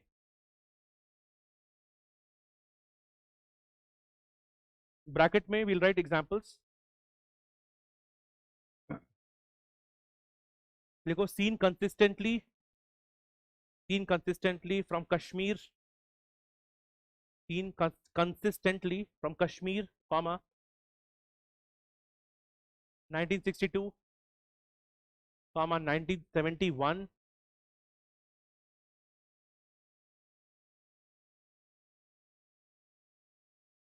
to LAC and terrorism today. Theme is sovereignty but it has been seen in all these years. So we have given the examples like Kashmir 1962, 1971 to LAC and terrorism today, right? The commitment remains the respect for sovereignty. In fact, when we will do CPEC, so CPEC, China Pakistan Economic Corridor, the very first thing that we do not abide by it is why it goes through POK, and the first thing it does not, India says it does not respect India's sovereignty and territorial integrity, right? So first point is this. Second likho, neighborhood priority. Second point is neighborhood priority. Here you write from Gujral doctrine. In the next page, I'll be telling you what is Gujral doctrine. This is based on I.K. Gujral. Who was I.K. Gujral? The former Prime Minister of India, right? From Gujral doctrine to neighborhood first and Sagar. From Gujral doctrine to neighborhood first and Sagar. Theme is Sagar is SAGAR. Sagar means security and growth for all. This also will be writing in the second page later. The idea is neighborhood has been a focus even in the earlier times, even in the current times, right? 2 points we have seen. Third, right, strategic autonomy. Strategic autonomy. They go from non-alignment during Cold War, from non-alignment during Cold War to multi-alignment today. Non-alignment during Cold War to multi-alignment today. This is again a continuity. Next, right, development diplomacy. Development diplomacy.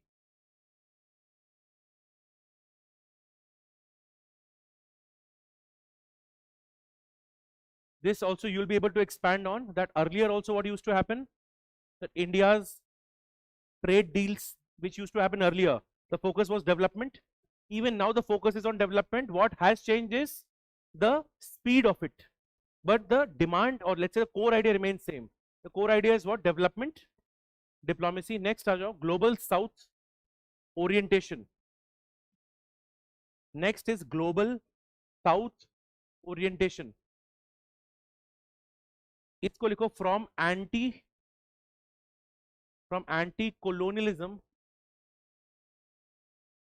anti-colonialism, solidarity, and NAM, anti-colonialism solidarity and NAM to voice of global south, to voice of global south today, which means the theme was same, how it gets expressed is different. Okay, come to last point of continuity. देखो multilateral reforms. Multilateral reforms. Here also put a dash and write. देखो consistent demand for UN, comma, Bretton Woods. What are Bretton Woods institutions? IMF, World Bank, UN, Bretton Woods, comma, WTO reforms.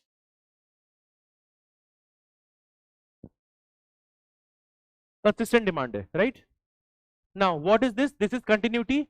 And if you look at the pillars of foreign policy, वही तो लिखा है हमने. Yes, and we have showed from to, yes, from में हमने क्या लिखा? जो पहले हो रहा था, and to में what is happening right now. So this is not very difficult, right? Now write the heading change.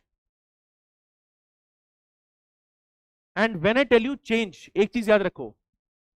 When I say foreign policy में there is a change, does it mean there is a holistic huge change? No. Okay. The change is only in the degree of intensity. The change is not fundamental, right? So for example, we will be writing terms like, now the focus, the theme is energetic diplomacy. Look East has become Act East. Focus was there for Look East. So change does not mean that our national interest has changed in these coming years. I hope you are able to understand. But change is in the manner and the method of doing. सिर्फ इतनी सी बात है, right? So for change, please write.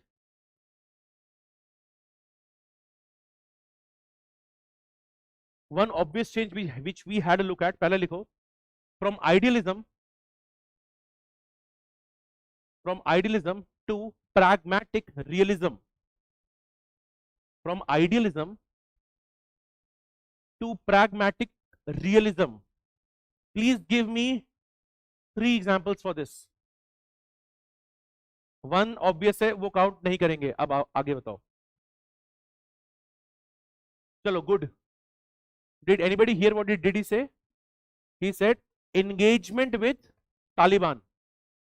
Earlier in the recent times, India did not have a policy of engagement with Taliban, but now they have engaged Taliban without recognizing it. Okay. Any other example you think of? Huh? De-hyphenation, but I will put that under strategic autonomy or multi-alignment.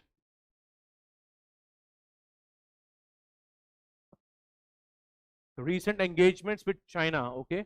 और कोई एक बहुत proper अच्छा example है. ठीक है. And not just against, of course, if you think of Operation Sindoor, that is seen to be India's hyper realist posture, right? And for the very first time, for example, the statements like, earlier we used to make statements, blood and water cannot flow together, but now the abeyance of Indus Water Treaty. So our treatment of Pakistan in the recent times shows what?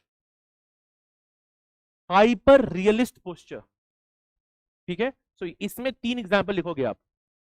One obvious is China, which everybody knows, that from idealism I have moved to practical realism.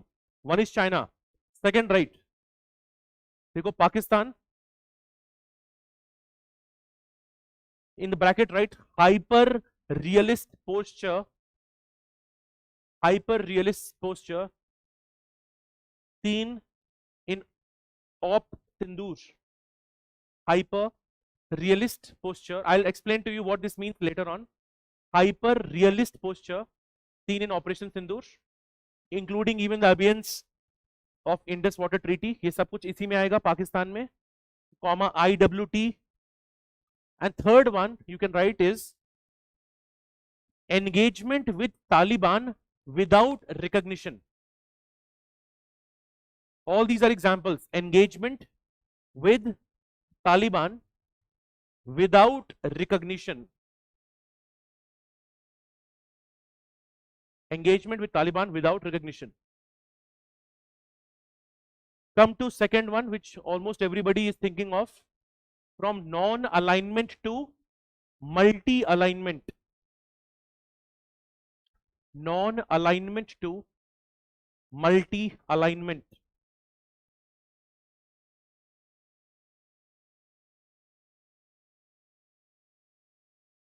Non-alignment to multi-alignment. ठीक है.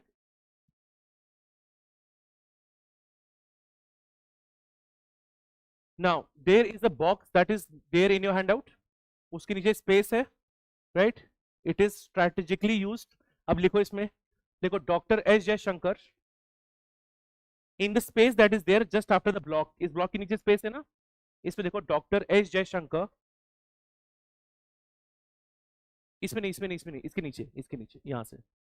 This we will fill later. Don't write it here. इसके नीचे there is a block of space, right? For me this is portions to write. लिखो Dr. S. Jaishankar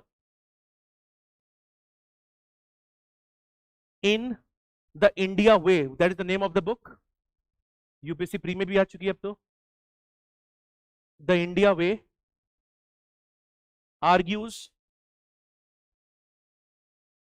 any question on multipolarity multi alignment आप इसको use करें, लिखें inverted commas.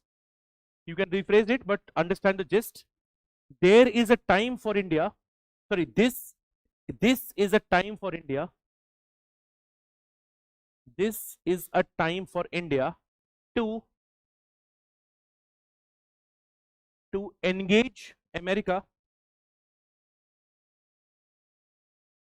comma manage China, comma cultivate Europe,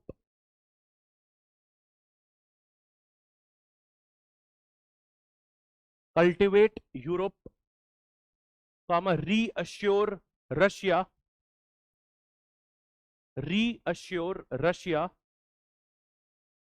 comma bring Japan into play,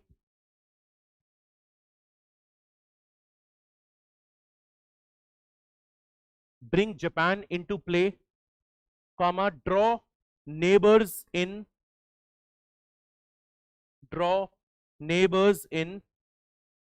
comma extend the neighborhood,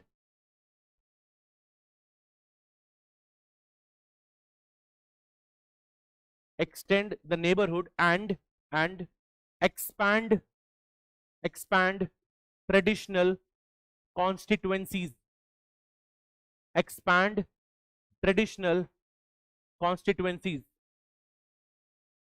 Now this quote I'm not expecting you to remember in the same order and entirely, but if you're talking of multi alignment, the initial 5 powers you can mention. I will again repeat the whole line. This is a time for India to, अब आप बोलो, engage America, manage China, cultivate Europe, reassure Russia, bring Japan into play. These are the major powers in competition. Then draw neighbors in. What does it mean? By neighborhood should be given focus, comma extend the neighborhood, which means increase your sphere of influence, right? We use the term great power rivalry. Great power rivalry is for what? Increasing the sphere of influence, right? And expand traditional constituencies. So even if you get a question on, let's say, India EU, you can end using this also and use the initial countries, for example, right? Expand karna, which means India, for example, had a very limited focus on its traditional spheres of areas. For example, India किस पे focus करता था? Afghanistan. Did not focus much on Africa, did not focus much on Latin America, various regions. So we're saying expanding these sphere of influences, उसको expand करना है, right?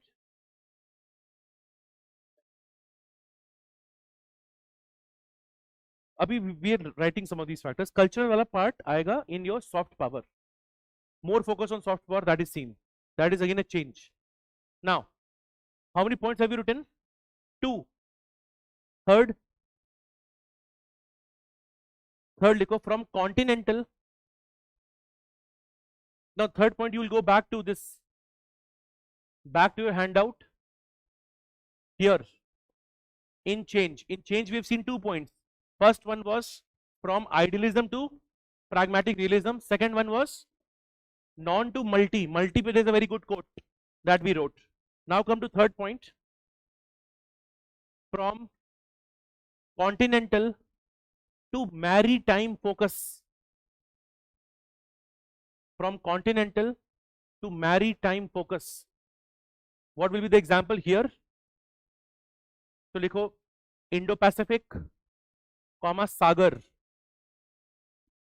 Indo-Pacific, comma Sagar. What is Sagar? Security and growth for all. Okay. So focus has moved from continental power to also being a maritime power. Next likho, from aid recipient to development partner. From aid recipient to development partner, which shows that the capacity has increased. Aid recipient to development partner. देखो example, LOC, India provides lines of credit. LOC, comma vaccine मैत्री.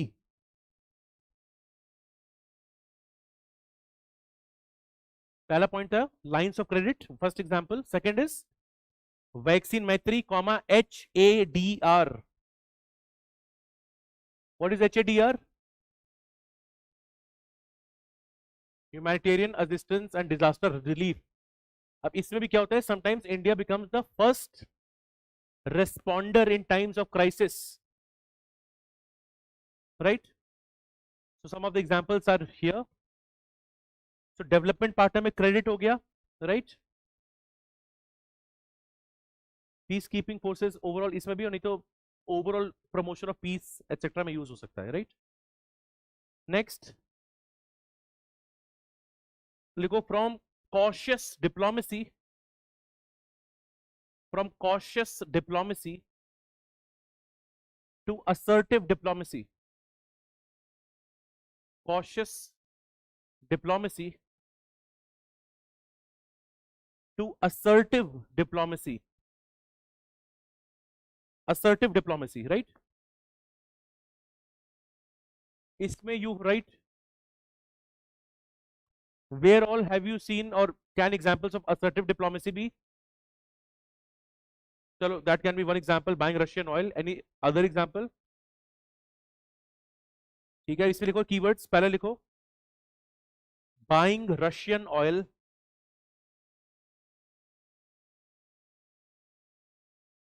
buying Russian oil despite US pressure,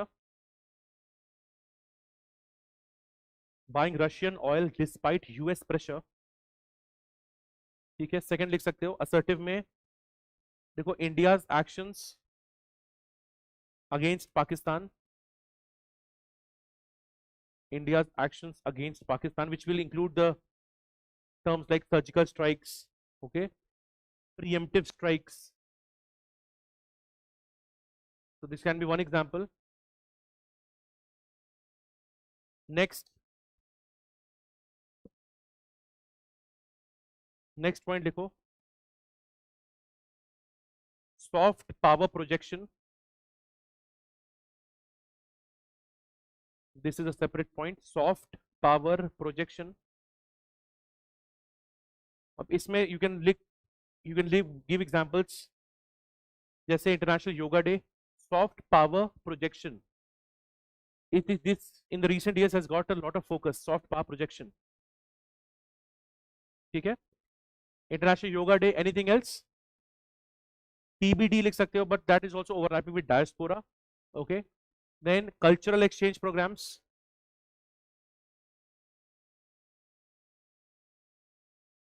तो बारे में बताना. हाँ,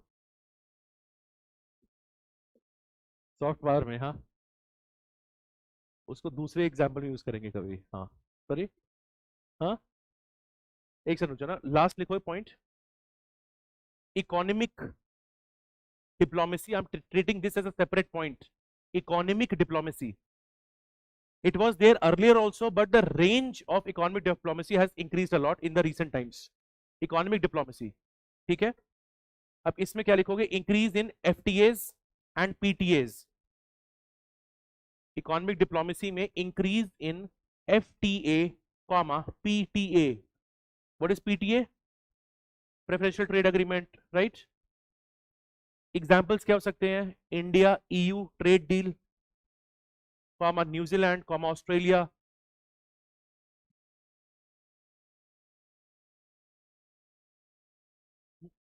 it is cautious भी है, but it is also more pragmatic in outlook.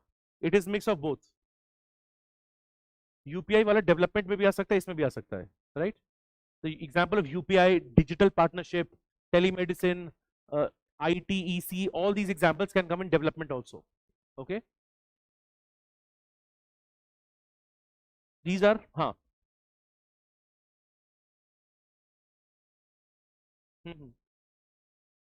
आप वैसे बोल सकते हो that focus on new frontiers. One of the frontier is space, for example, cyber security. So these are emerging areas where the focus is on. Fine. For a very small period, yes. But इसमें ना वो term ऐसे नहीं use कर सकते कि because these will change also on personality types. Okay. But if I have to give a bracket term, so there was a lot of cautious moral idealism for brief time, especially 1971 में in that war you see assertive nationalism, okay, during Indira Gandhi's time. But इतने specific examples लिख सकते हो if you want, but you can also ignore अभी के लिए. Changes में you get an idea. अब इसमें ना you can even bring in couple of more examples, but I think we have written many points. हाँ,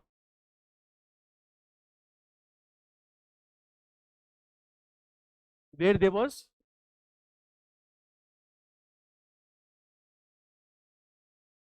ऐसे, for example, in the economic and sub sectors if you go into, okay, right from connectivity projects etc., which we are doing internationally.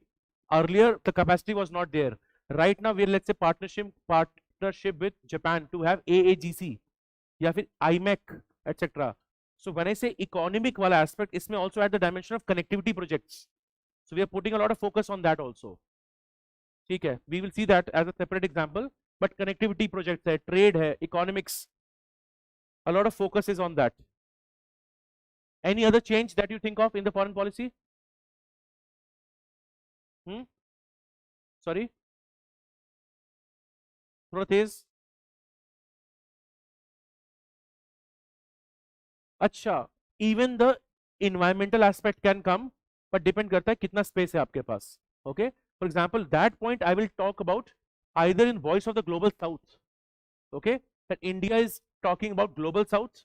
India has a more responsible outlook towards nuclear, towards environment, right? India की climate ambitions आप देखोगे, so we have done a lot of work. So that example can also come in, that India, for example, I will take that example under the heading of voice of, but वो हमने already यहाँ पे लिख रखा है, right? So ठीक है, I can explain it when I do the south part of it. Fine. Now, this is also a very important table. It is almost going to summarize a lot of things that we have seen so far, right? Now, there is, first quickly have a look at the global shifts that are there. US-China rivalry है, Russia-Ukraine war, China's assertiveness, deglobalization, there's a crisis of multilateralism, etc. We want to also see for that what is India's response in these, right? And this will also help us navigate that foreign policy. What are the options that India has? Okay, so start with US-China rivalry, and I'll be giving you some keywords only. They can be later on expanded. Okay, सबसे पहले लिखो US-China rivalry में response में use a keyword. SA for me strategic autonomy. Strategic autonomy, comma, Quad, QUAD.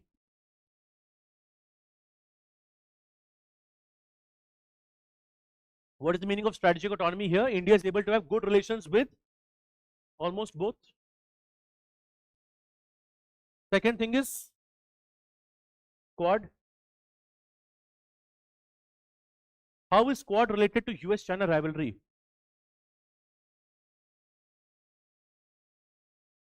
So of course, Quad promotes rules-based order.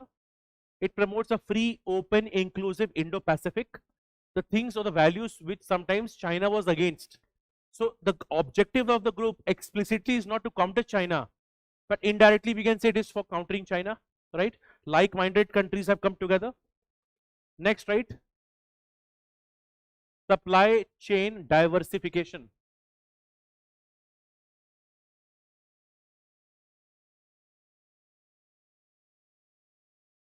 Supply chain diversification. Now, in Russia-Ukraine war, what is India's position? India was able to engage with both, but was India critical of Russia? No, but why so? Why not was India critical? Why India had silence, for example?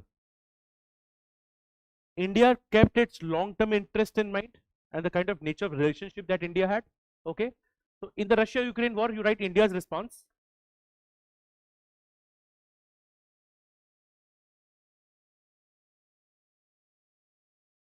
You write the keyword.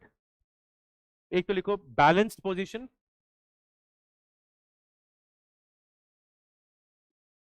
Balanced position.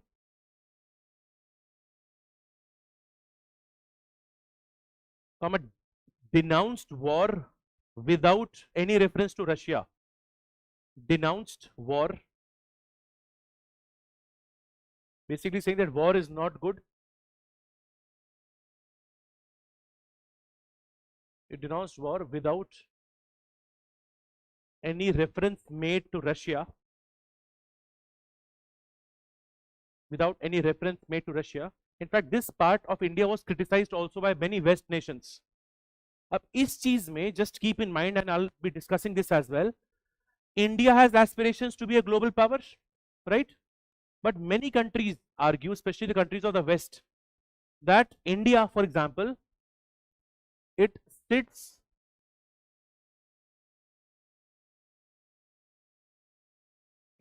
on the fence. What is the meaning of it? India does not take a proper position in polarizing issues.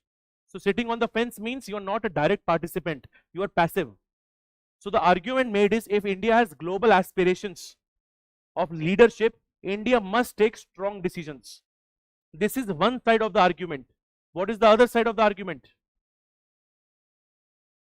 Now there are equally many Western nations who have also done this, right? So why is it only expected out of India? Second thing, India keeps its long-term interest and friendship in mind. So which is why India has denounced war. India has also said that this is a huge humanitarian crisis which must be averted. India has been, let's say, very active in development and relief aid, but without any references or naming of Russia. So you will know both issues, that India is criticized for sitting on the fence while having great global power aspirations. Okay? Please write a question. Try to attempt it later on. देखो, critically analyze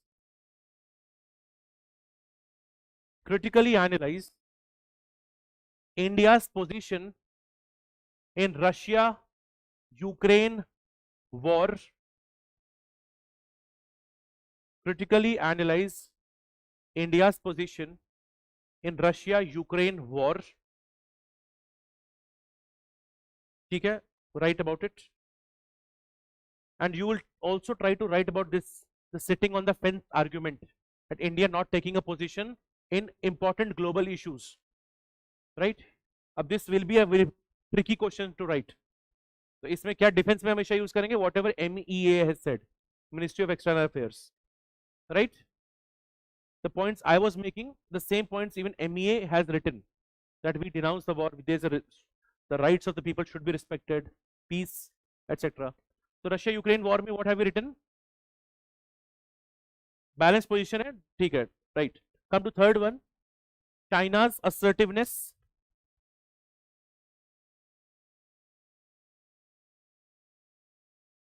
Right? Necklace of diamonds. Necklace of diamonds.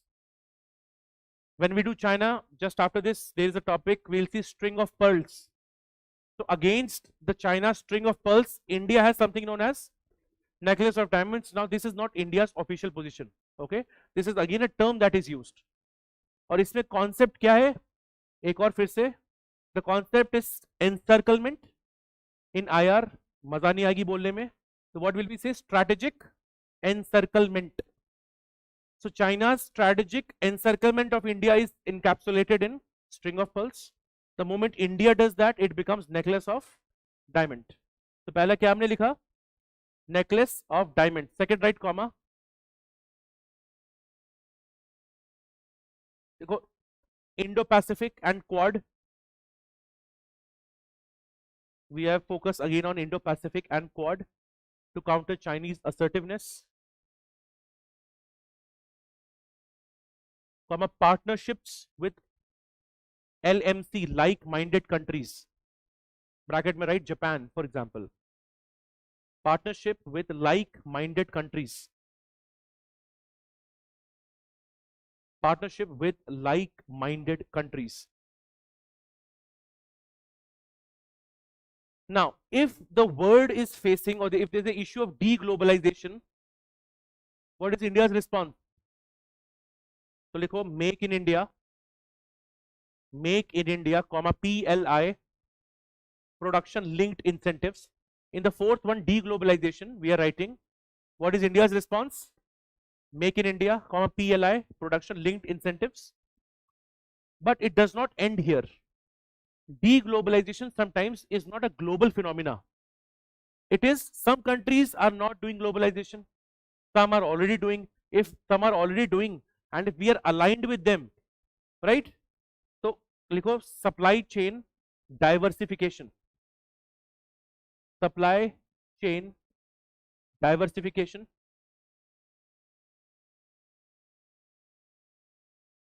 Supply chain diversification, comma, China plus one. China plus one can also be in deglobalization. It can also be in China's assertiveness and even in US-China rivalry. What is China plus one? Becoming an alternative to China. Okay. This question was also asked in 2024 that West is seeing India as an alternative to China. This was asked as a 10 marker. Fine. If West is seeing, then you have to talk more about how to have resilient supply chains. Okay. Similarly, focus on Indo-Pacific. So you have to talk about economics, you have to talk about security and strategy, all those dimensions. If West is looking India as a counter or alternative to China. Okay. If there is crisis of multilateralism, what does India talk about? Right? Reformed multilateralism. India talks about reformed multilateralism.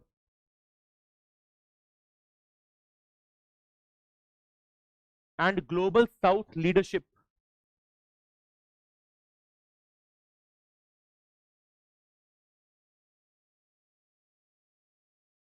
Global South leadership.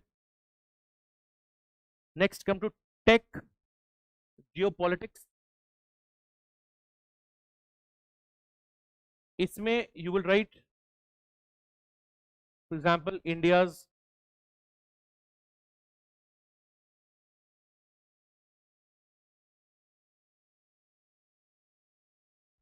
ISET. You will see both ISET and trust when we do India US.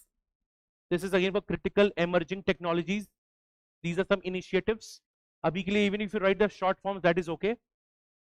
First is ICET, Initiative for Critical Emerging Technologies, right? Same thing is also there in trust, which also talks about these technologies. Something known as DPI. What is DPI? Digital Public Infrastructure. और इसमें भी लिखो comma resilient supply chain. Resilient supply chain. And last one, come to climate crisis. इसमें the keyword that you know, लिखो CBDR. Common but differentiated responsibility. India is again saying, लिखो comma, just transition. CBDR and just transition you read in GS environment, but when you see this in IR, think of global north and global south. CBDR will benefit global south, just transition will benefit global south. How does India do that? In the bracket write ISA, that is International Solar Alliance, comma CDRI, Coalition for Disaster Resilient Infrastructure. India यहां भी lead करता है, तो ISA India leads, CDRI India leads, लिखो comma GBA, Global Biofuel Alliance. In these three things India leads, right? And लिखो comma India's criticism of COP30. 4 examples. India's criticism of COP30, and the in summary, in one line, if I have to say, what is India's criticism? सबसे पहला, climate finance is inadequate, and even the money that is there in finance, most of the money is for mitigation, very limited money is for adaptation. That is the core issue. तो 4 examples अभी हमने देखे इसमें climate वाले में. India's leadership in International Solar Alliance, second, Coalition for Disaster Resilient Infrastructure, CDRI, third, Global Biofuel Alliance, and fourth, India's criticism of COP30. All of that is anyway related to environment. Okay. So when you look at it, how can India navigate in a fractured world order? These are the options that we have seen, right? Our idea is rooted in multi-alignment, right? ये जो keywords अभी आपने देखे, right? So if you have some space remaining at the end, write down IFP, that is Indian foreign policy. See, whenever you have to create a way forward, sometimes the question is very dynamic in nature. There are some keywords I will again re-emphasize. Use some of them to create a way forward on the spot. For each country, there is a proper way forward that we will discuss. But let's say the question has multiple actors and multiple players. And if you're struck कि लिखना कैसे है, you should know that the answer should revolve around certain characteristics. Okay? So लिखो IFP, that is Indian foreign policy, and write equal to सबसे common जो keywords है हमने और we've seen all of them, but you rewrite it. लिखो SA, that is strategic autonomy. So Indian foreign policy is equal to SA, strategic autonomy. MA, multi alignment, focus on Indo-Pacific.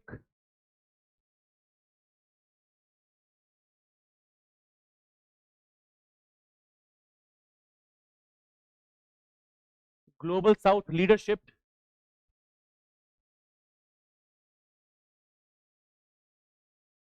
Reformed multilateralism.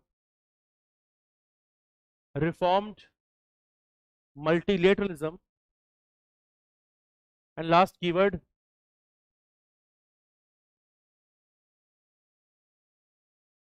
supply chain resilience. Just अगर keywords देखोगे आप, even if you bring in the Israel-Iran recent conflict, Russia-Ukraine conflict, any conflict you bring in, you will be able to get an idea how to use it.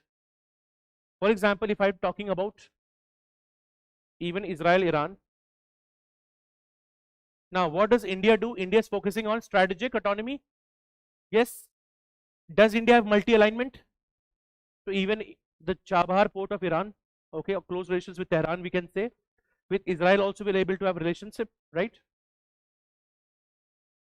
Overall, the focus is also on Indo-Pacific, although this is a part that has been criticized in the recent times, okay, that India's capacity is not enough to provide for security and growth for all, which means capacity improve करनी पड़ेगी. How can I link global South leadership here? The worst impact of the war has been on the global South, okay. So here also leadership will help in raising the concerns of global South, right from food, fuel, it can be fertilizer, anything, right? The global South is facing problems. India is talking again and again about reformed multilateralism. In this case, maybe you see how UN is not very useful. The trades paralyzed because WTO is not very functional. India is talking about it. And even in these troubling, tough times, we are talking about how supply chain can be resilient from inside and also from outside. By outside means you have to diversify. From inside means increase your capacity. How to navigate in the tough times, focus on these keywords. These are very broad keywords which you can think of. इसके around भी आप answer use कर सकते हो. Not that you have to use every keyword, but a mixture of these keywords can be used to guide an answer. Right? So even when the question is on, let's say, Russia, Ukraine, we will make a use of multi-alignment and strategic autonomy, preserving our core interests, etc. with Russia, and then moving forward. Right? Yours, reformed multilateral world order is rooted in 100 years old, right? Rooted in 20th century. It is not able to solve the problems of 21st century, right? अगर मैं UN को देखता हूँ, तो UN का representation कैसा है? It is dominated by the West, right? Second, does the UN have enough members, or which I should say, does it have enough resources? Not really, right? Same issue is with World Bank and IMF. They are West dominated, voting share of West. is almost 9 times more than the other counterparts. So voting share का issue है, money issue is there. So when I say reformed multilateralism, it is how these institutions should be reformed to address the problems of current times. For example, UN cannot stop wars. UN cannot do anything or much about terrorism. They can pass resolutions. Let's UN resolution 1267, but they are not very effective. So reformed multilateralism का simple मतलब है जैसे कि better representation of global south. Okay, they will also say global south sensitive globalization. Again, a good keyword for you to use, that the globalization should be global south sensitive globalization. ठीक है, representation better होना चाहिए global south का, right? Better decision making. Again, in UN there is a veto, yet UNSC में, and UNSC's veto is known as the most undemocratic part of UN, right? उसके लिए भी we say that, for example, either increase the membership or veto should be only used in very limited cases to prevent the misuse of it. So when I look at reformed multilateralism, there are many issues plaguing the bodies that are present. India and other countries have talked about they should be reformed to reflect the realities of 21st century. That is the whole idea. ठीक है, इस पे पूरा unit है. There is a one whole page in the last pages of your handout for just this topic. यहाँ तक follow कर पा रहे हो? ठीक है, come to the next page. What is the next page? India's neighborhood. Start करो एक कोट से, लिखो अटल बिहारी वाजपेयी.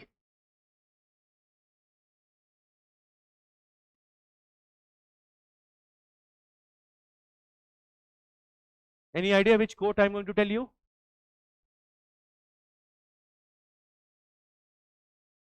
लिखो, we can change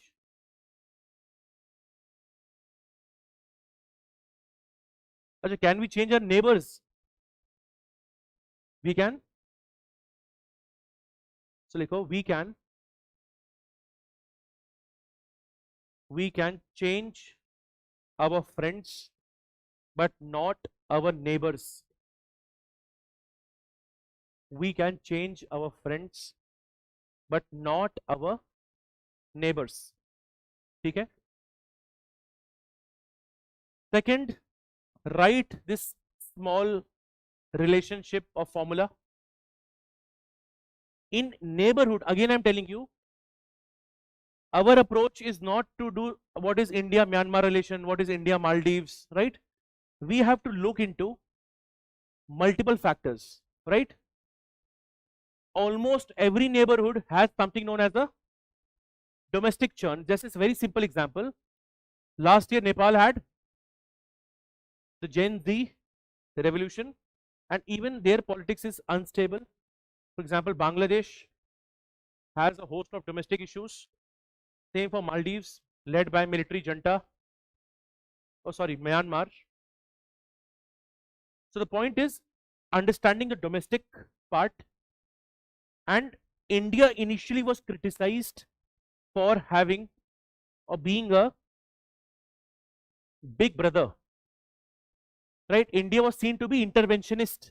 So domestic jo bhi hai, you will respect the sovereignty of the nation, not interfering, helping them when it is needed, right? So one is understanding this. Second, ye dimension constant hai. Even if the question is on India, Sri Lanka, we will have to talk about China's penetration, for example, in Hambantota port, right? This has to be understood. Even this is constant. India's delivery deficit. For that, please write a phrase. India promises, comma, China delivers.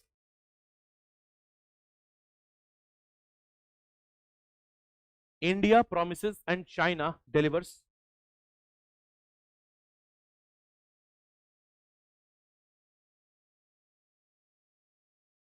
And the last thing we will also see here in the countries is the connectivity sovereignty tension. Directly, for example, seen in India, If you think of China's BRI, what is BRI? Belt and Road Initiative. A small component of that is CPEC. It is touted as what? Connectivity project, but it violates India's sovereignty. And it is not just this, there are other many projects that are going on. So sometimes it is said, एक और term आपने सुना होगा China के case में,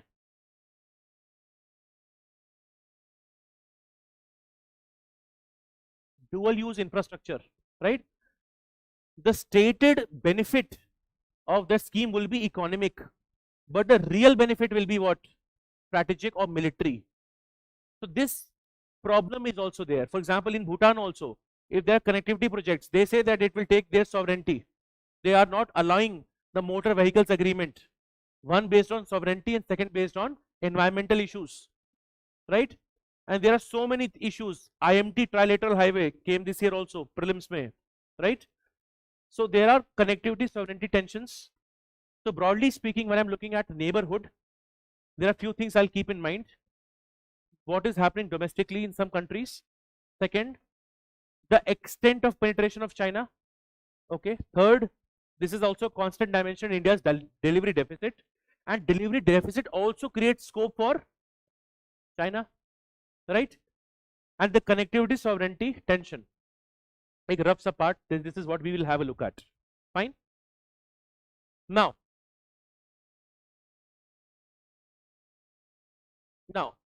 India's neighborhood, underline two very good keywords here. It is a security perimeter, right? It tells the limitations or the extent to which the boundary is there. But a very important thing, it is also a development multiplier, right?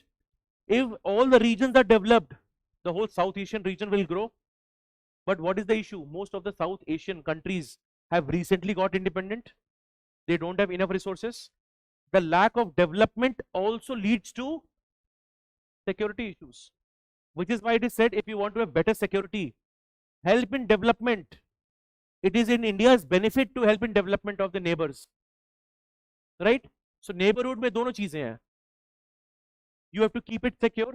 So anything that happens in India's neighborhood, India has to take care of it. So for example, the recent issue of instability in Nepal, was that a cause of problem for India? Yes.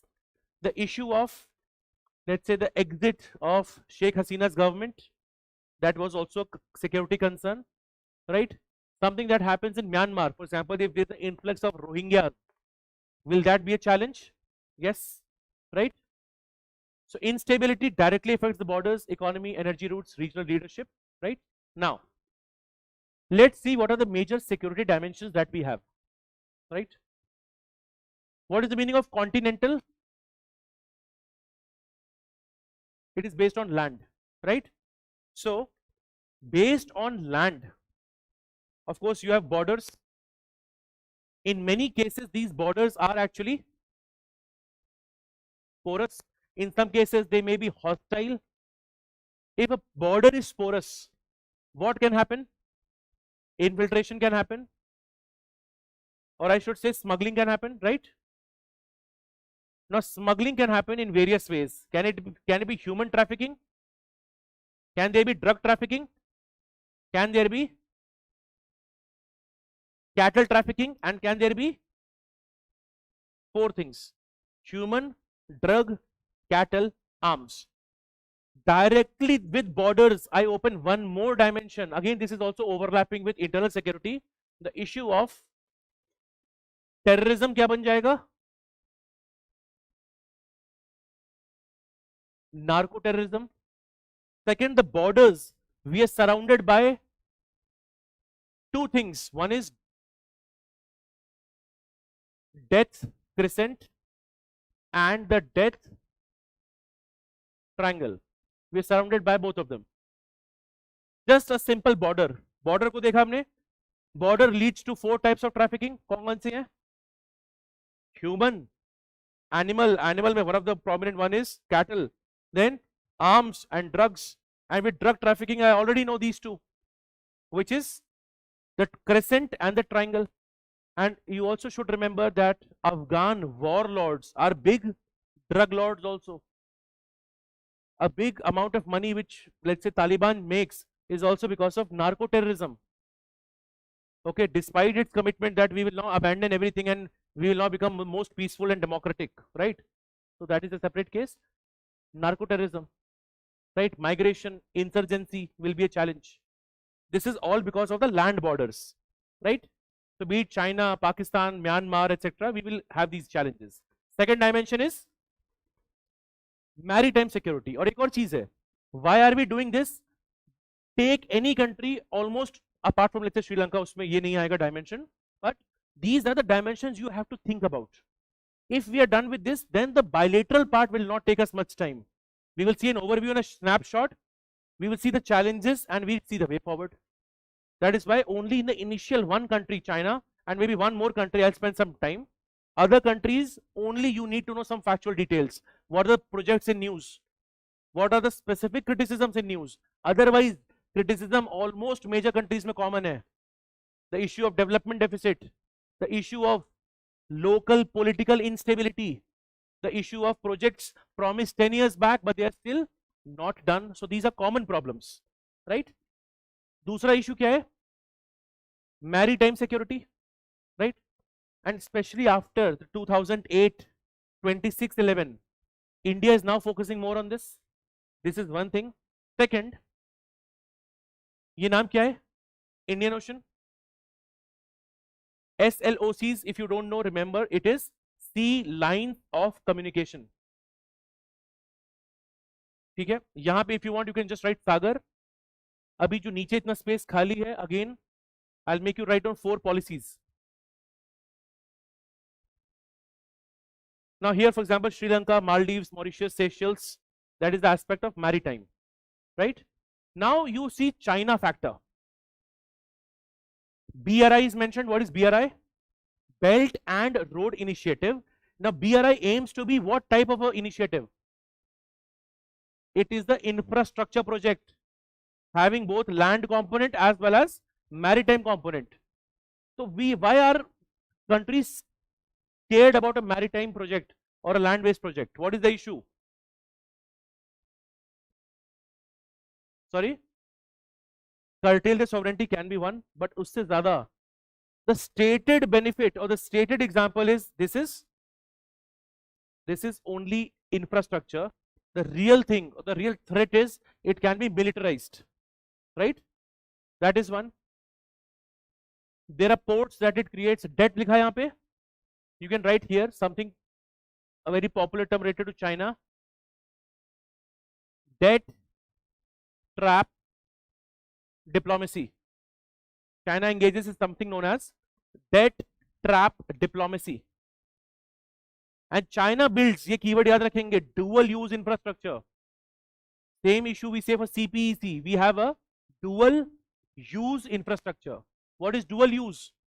Can be used for civilians, but it can also be used by military. Okay. CPEC means China Pakistan Economic Corridor. We'll have a look at it. Hambantota, where is it? Sri Lanka. Now China also has good level of influence in Maldives.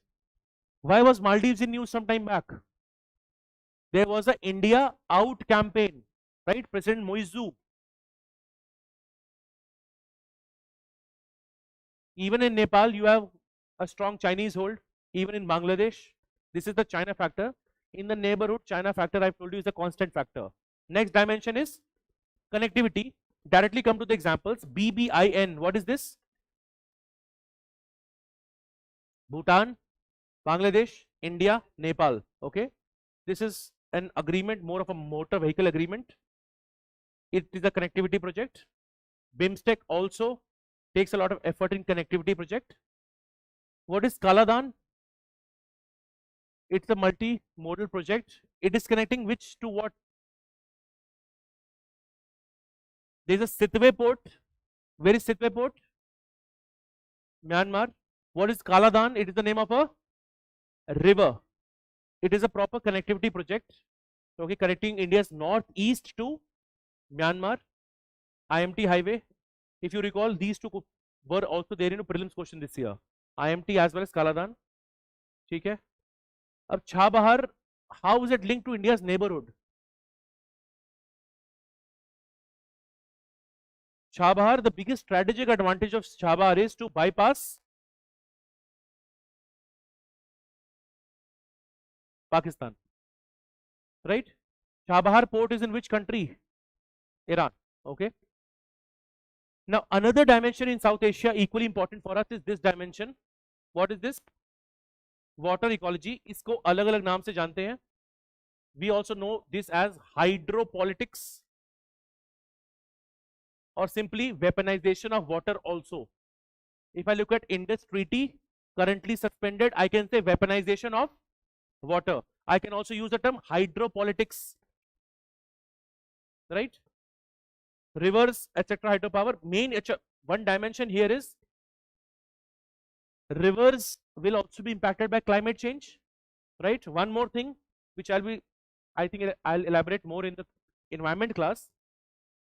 This year is going to be catastrophic, not because of all these issues, but also because of a incoming El Nino. And El Nino for India, what is the impact? Does it increase the rainfall? Decrease. Decrease. So more drought-like conditions, which means again water-related issues will compound more and more. Okay.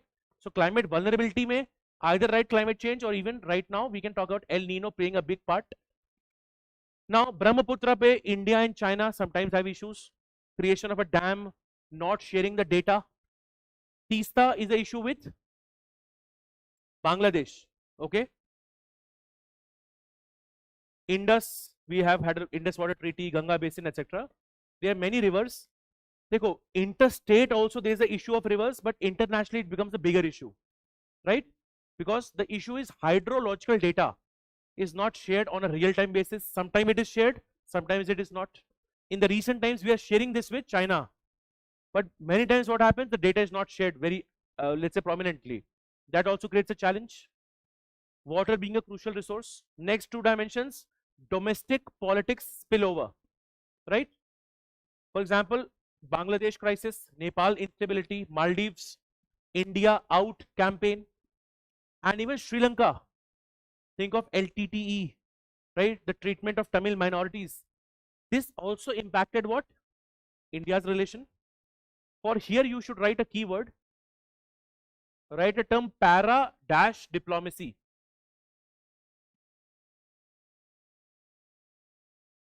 And define it, write it.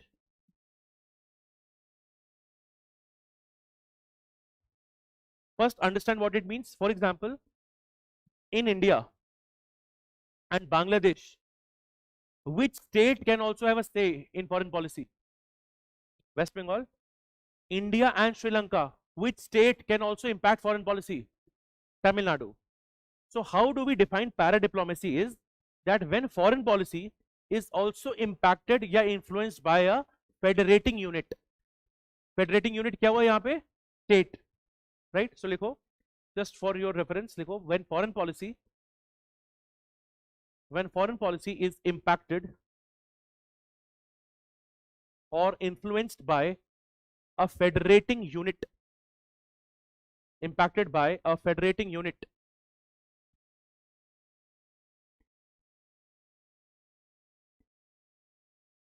bracket में write two examples which I gave you. पहले लिखो India, Bangladesh impacted by West Bengal, WB. India, Bangladesh impacted by West Bengal. Second, write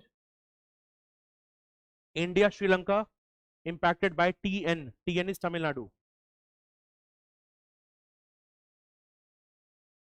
Impacted by Tamil Nadu.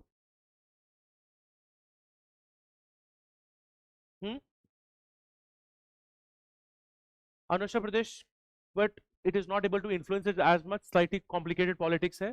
But of course, China gives stapled visas to people of Arunachal. That is also a part of their diplomacy. ठीक है?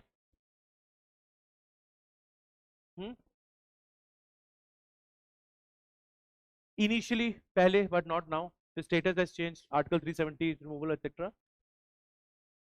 Abhi, just same example I give you. But here, post 370, it is not that now. But because India has always maintained Kashmir will be a integral part, so not much. And again, what we have said, the discussion on this part can only happen when at least Pakistan shows or at least agrees with dismantles the terror infrastructure.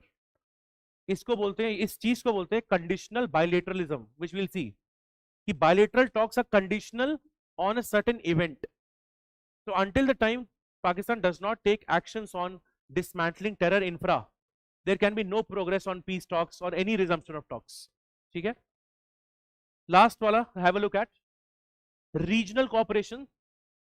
Right? अभी issue क्या है? Cooperation is blocked by mistrust. The biggest example of this is SARC. Right? What is SARC -1? It is the philosophy of BIMSTEC. But last year, the BIMSTEC faced one more challenge. What was that? BIMSTEC faced the issue of Bangladesh going in crisis. Okay. So when I look at the regional players, they will also be impacted, and these organizations are also impacted. Okay. So SARC already stalled. BIMSTEC has a good vision, but BIMSTEC does not have great outcomes. Okay. Although in UPSC prelims, UPSC was asking you, BIMSTEC of Noida mein headquarter, and I think very random factual question they had asked you this year. Okay. There is IORA. What is IORA?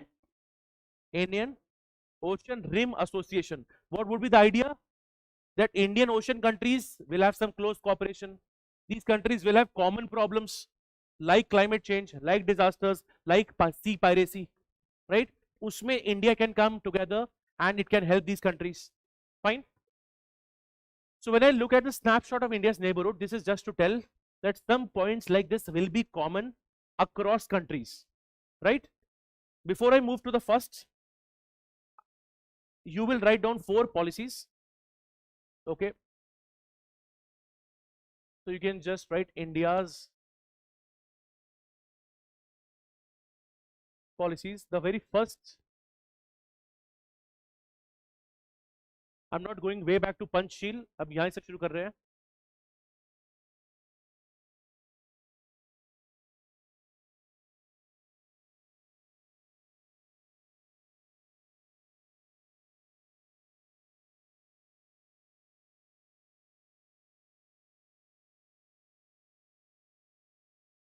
For India's neighborhood, we'll be seeing these 4, but India's policies are even beyond this. For example, you also have something, इसको बाद में लिखेंगे, but I'm writing it here.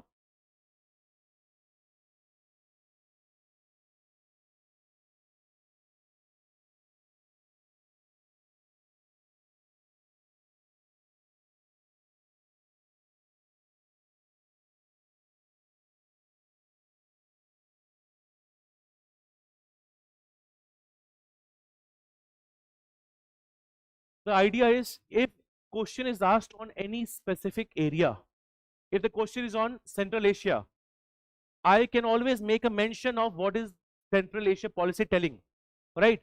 Similarly, if the question is on, let's say, ASEAN, I can talk about Act East policy, right?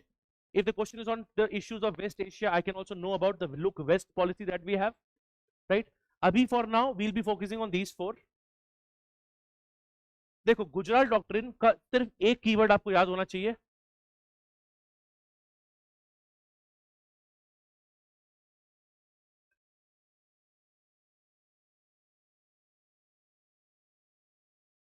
focus on non-reciprocity. What is the meaning? Normally what happens, if country A has done development or given money to country B, it always wants something in return. Non-reciprocity means India will take actions to benefit its neighbors without expecting anything in return. Why are we doing so? Same, increase goodwill, trust, ultimately soft power. Yeah, helps in capacity building. So Gujarat doctrine, so for the smaller neighbors that we have, the idea is, and you can also mention, if you are ending the, let's say, question, that India should follow the principle of non-reciprocity as outlined in the Gujarat doctrine, right? And for example, last year when Maldives was very much in the news, Maldives was hostile to India, right? And despite that, we can use this as a conclusion. Although right now the conditions have improved, there is a reset that we are seeing in the relations. This shows again a pragmatic approach, right? इसका opposite क्या होता है? Something that US or Trump is known for, transactional diplomacy. Everything is a transaction. He puts very high tariffs on a country. Why? There's a new deal coming in. He knows they will have to bargain on the tariff so that I can get a better deal. What is that? Transactional diplomacy. Okay? It sometimes goes against the rules-based order. What are we talking? Which concept? Which idea? Non-reciprocity used against the smaller neighbors that we have. Next is neighborhood first policy.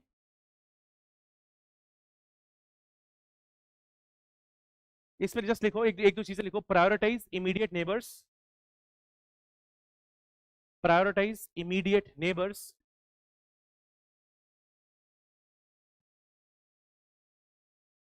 and write some bullet points in neighborhood first. First is prioritize immediate neighbors. Second, write security cooperation.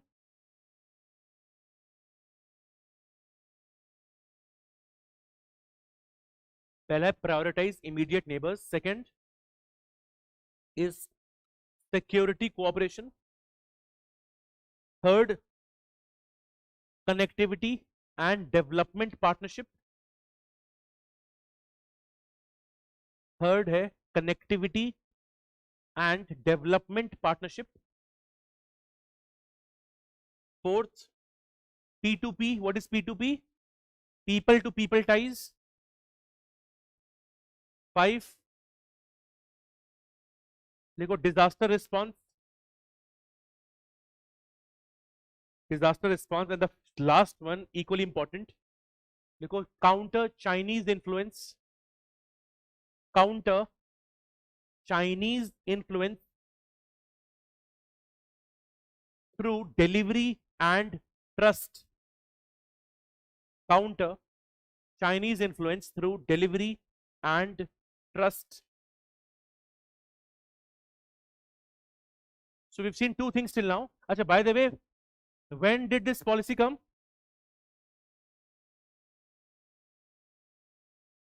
Okay. No, this is one of the ideas. This is not explicitly mentioned. India will not write. So ये मत सोचना कि policy में लिखा हुआ है साफ साफ. He will counter China, right? One of the unsaid objectives will be this. No, all these points which I've mentioned, Gujarat mein, I've told you only these two. All the, acha, no, these are separate. I've told you these are separate policies. These are for your neighborhood. Up Act East will be kahan pe? Southeast Asia. This will be where? West Asia. This will be where? Central Asia. But I'm just telling you, India has different policies for different areas. So we should be aware about these areas. Huh.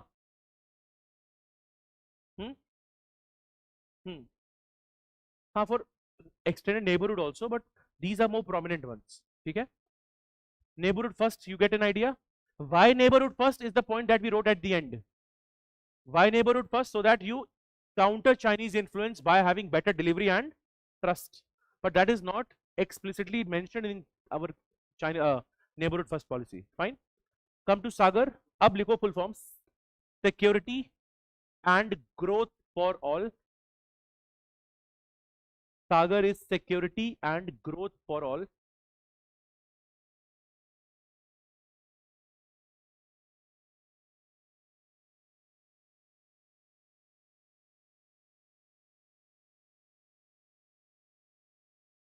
लिखो इसमें, it converts some bullet points.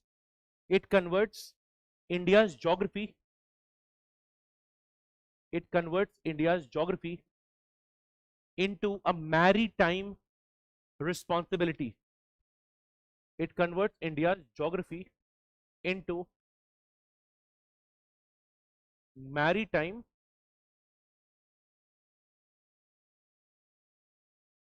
responsibility. कैसे?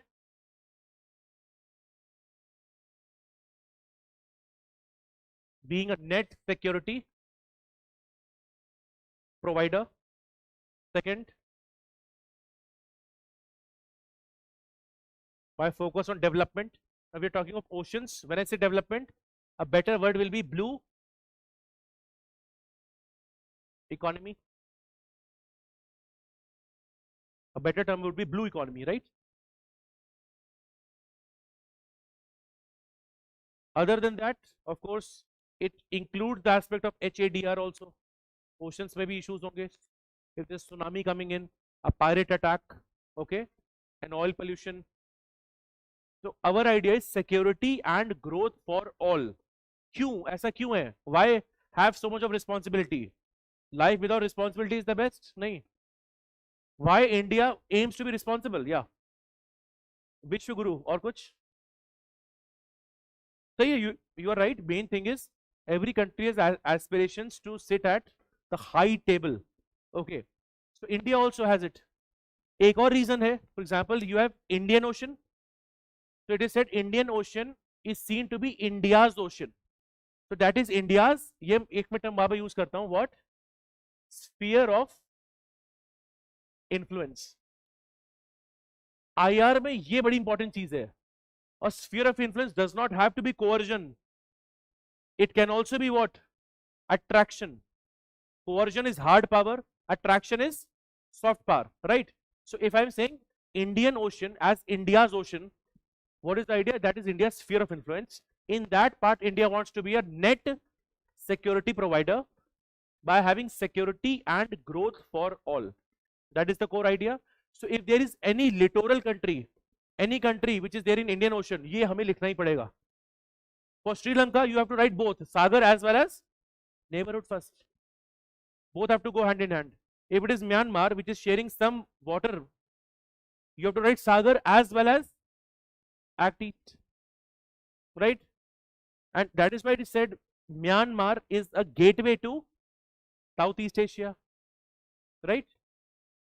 What is difference between Sagar and Mahasagar? Mahasagar is Sagar for global south. That is what you have to remember, right? Write the full form, likho mutual and holistic. Come to Mahasagar, mutual and holistic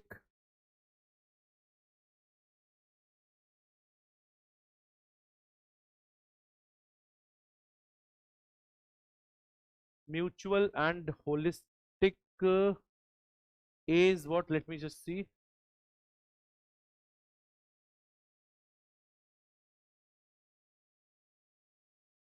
Advancement है बस, mutual and holistic advancement. And Sagar you already know, mutual and holistic advancement, right, for security and growth. तो इसको लिखो बस, write one line. देखो it expands Sagar across the global south.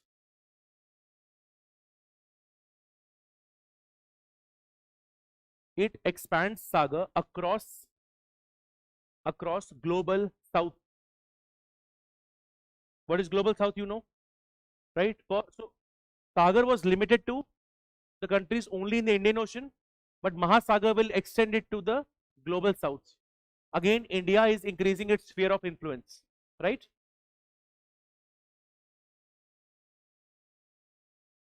So I hope we get an idea here. Now, generally policies have three pillars. For example, even if it is Act East, कोई भी ऐसी policy होगी. So whenever you are stuck, at least think on these three principles. One, it will talk about strategic cooperation.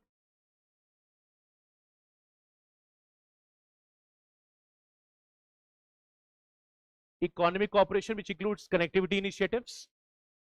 And third will be cultural. This talks to you about people to people. This talks to you about maybe FTAs, okay, highways, etc., etc. This can have defense cooperation. okay, army drills, navy drills, okay. Generally these are your policies. तीन major pillars हमेशा ही होंगे. What are the three pillars? Strategic, economic and cultural. Cultural is of course related to your soft power, students exchange, right? Again, movies, yoga, all of that. Strategic cooperation. In fact, India, ASEAN have close strategic cooperation. There are proper military exercises which happen, naval exercises in the Indian Ocean, right? So these three dimensions always remember. कौन से तीन है? Military, which is sorry, strategic, economic, cultural. And you can easily expand on them. The more you see each topic, you will find that acha, this pattern is repeating again and again.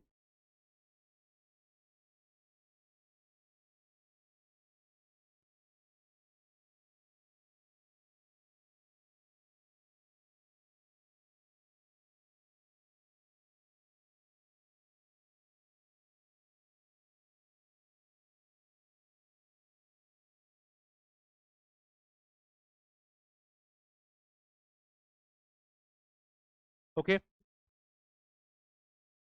Now coming back, these points we will see in the respective domains, but broad contour सबका यही है. If it is Act East in the economic connectivity part, example क्या हो जाएगा? Kaladan, IMT trilateral highway, right? If it is look west, it will change to IMEC, right? Some other initiative, some TAPI pipeline, TAPI etc. can also come in here also. So this will keep on changing, strategic, economic and cultural, right? Now before I move to India and China, just write the last again thing related to foreign policy. Likho the 5S.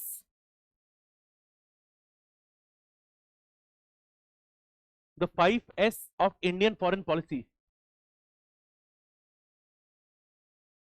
The 5S, it is also there in your handout, but बहुत late. Voice of the Global South में है जाके, but I'm again repeating it here itself. The 5S. This is also known as the Panchamrit of Indian foreign policy, right? Write down all the 5S. First, write Samman. First is Samman. Put a dash, write dignity.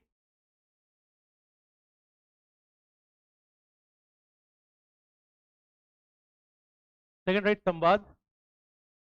What is Samvad? Dialogue.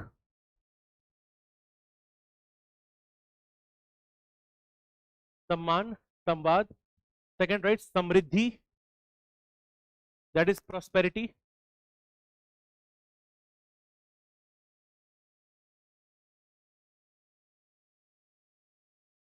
Samriddhi is prosperity. Come to fourth. Right, Suraksha. That is security. Suraksha, security. And right, last one. Sanskriti एवं सभ्यता.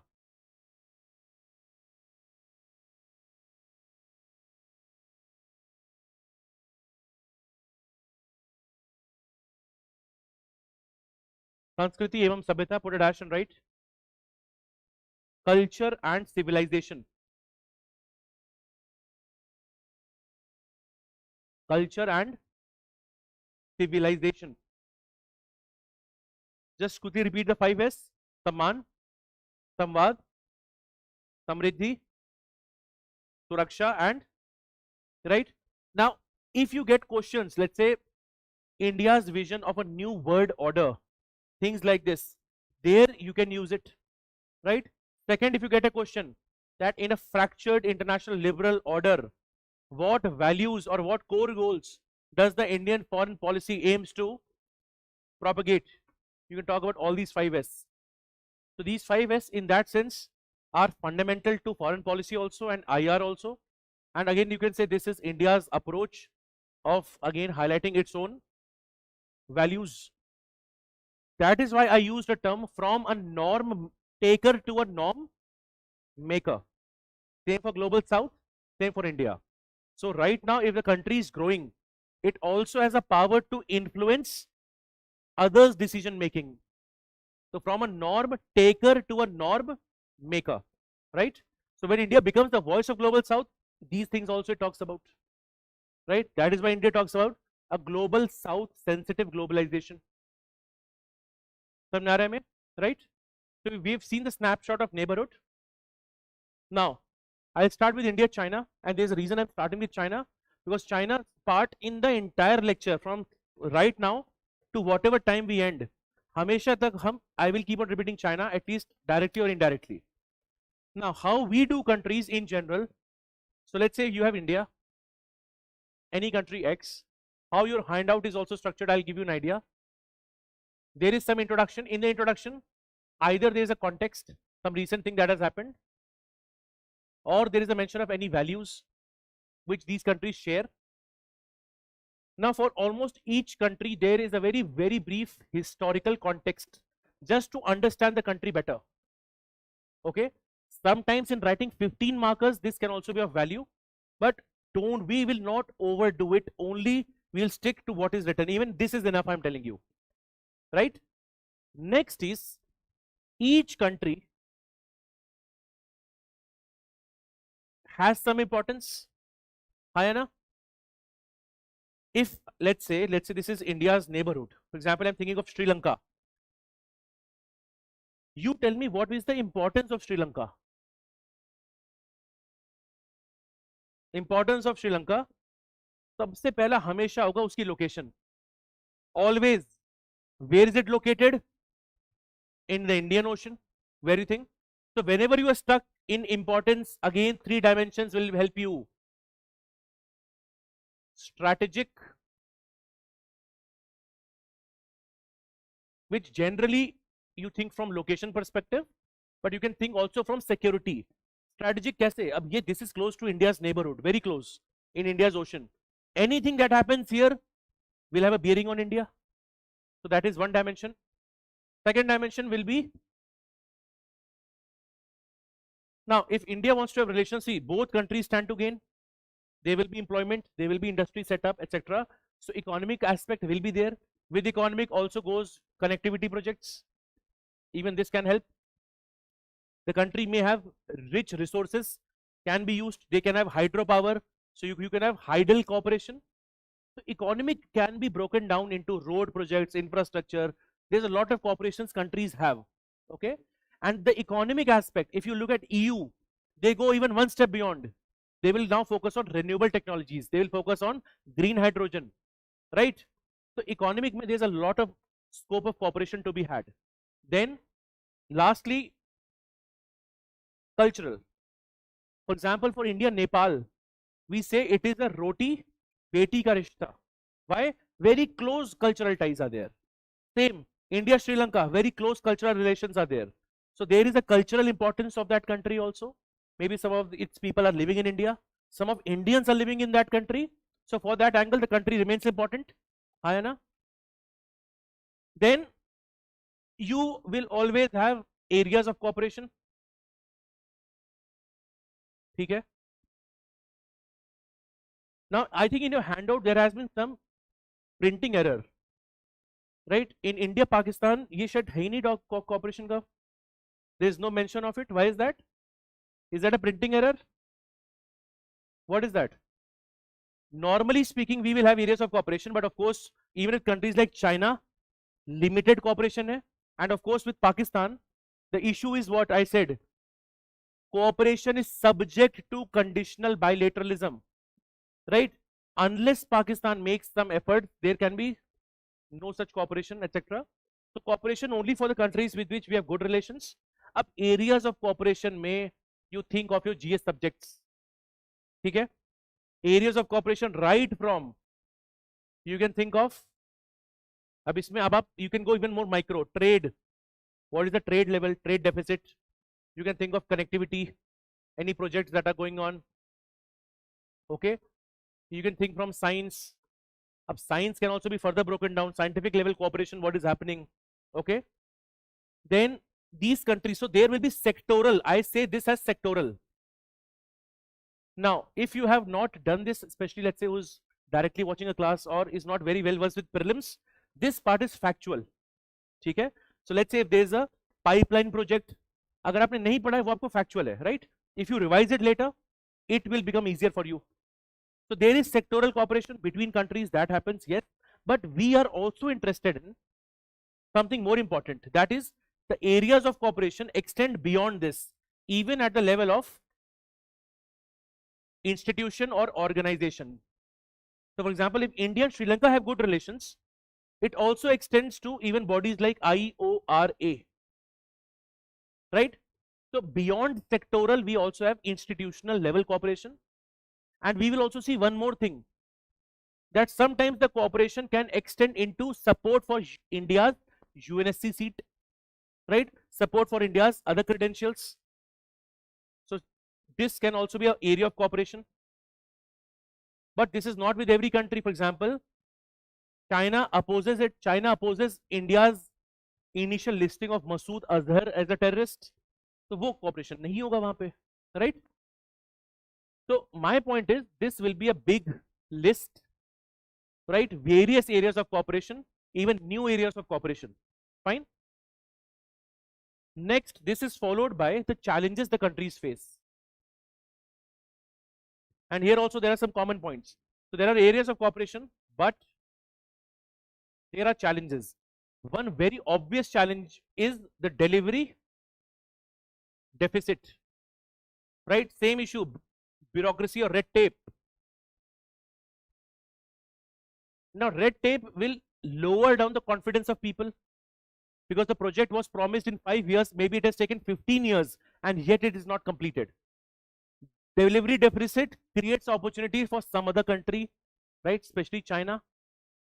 Now, explicitly also we will look at China as a dimension.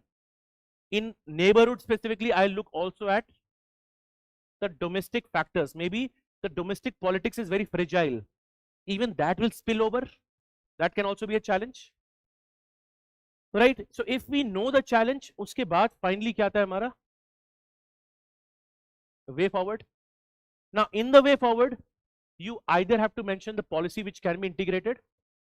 By the way, if you have mentioned policy before, for example, in the importance also, you can mention this is country is a very important component for our neighborhood first policy. आप यहाँ भी लिख सकते हो. If you have not written it here, you can write it later on also. But try to include policy wherever applicable. Second, look for certain values, and I'll show you certain keywords on how to end certain answers. This will be futuristic. It will be more practical in nature, and don't go for something very radical. For example, right now, for example, the condition or the state of affairs between India and Pakistan, right, in very sense is there is not much normalcy that is expected, right? So then don't go into that you give a very much optimistic and a hopeful conclusion. You have to balance accordingly, like the government view is, right? So then here your best bet is following MEA. Most of the MEA's speeches is what have been mentioned to you in the way forward. Optimistic conclusion thoda China mein hai, but there is a reason why it is more optimistic in nature, right? So I'll be telling you this. So when you analyze these countries, this is one of the frameworks to use समझने के लिए. Initially, if you're reading this part, again I've told you, will feel factual. कि हो सकता है आपको trade deficit के numbers नहीं याद हो, but I'm not asking you to remember for all. Some countries, with US you should know, with China you should know, with Russia you should know. Others have a broad idea. But for the countries, जैसे for example Myanmar में कौन सा project है हमारा, right? Or the project in Nepal, or let's say in Bangladesh, anything, or Bhutan, that you should remember. उसको कैसे करोगे? After we are done with the countries, when you are revising, you will simply make a table. So for example, you have written Bhutan. Bhutan के project का नाम लिखा. Okay. Let's say there is a Punat Tangchu 2 project in news. आपने इसको लिखा, right? So the connectivity part separate. Some trade part, if it is there, separate. Anything domestic politics, if it is there, separate. So 3 or 4 columns में आप revise करोगे. Only this thing is different. Other themes and other dimensions are common even in the neighborhood, which is why neighborhood is not a big challenge after you're done with China. Then where all the countries you can go very fast. क्यों? Only the facts will change. Bhutan में project का नाम कुछ और होगा, but Chinese influence वहां भी common है. right? Myanmar mein the project name is different, but Chinese influence is again common, right? So this is something I would want you to do after you are done with the class. एक page में पूरी neighborhood का snapshot आएगा. So one, it is to be done for the neighborhood. Later on, it is also be done for the 5 global centers of power, which happen to be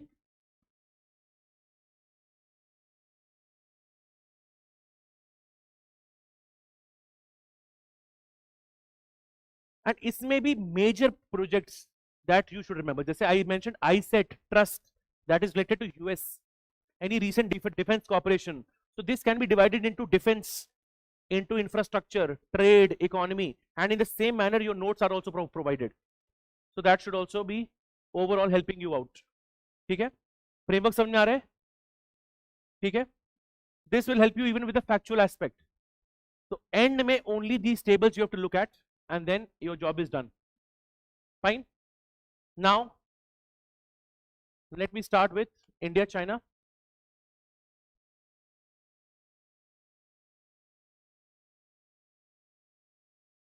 Now before I start, I'll also give you some brief idea. See, before 1.5 years, India-China relations were always rooted in the border conflicts. There was a huge challenge, right?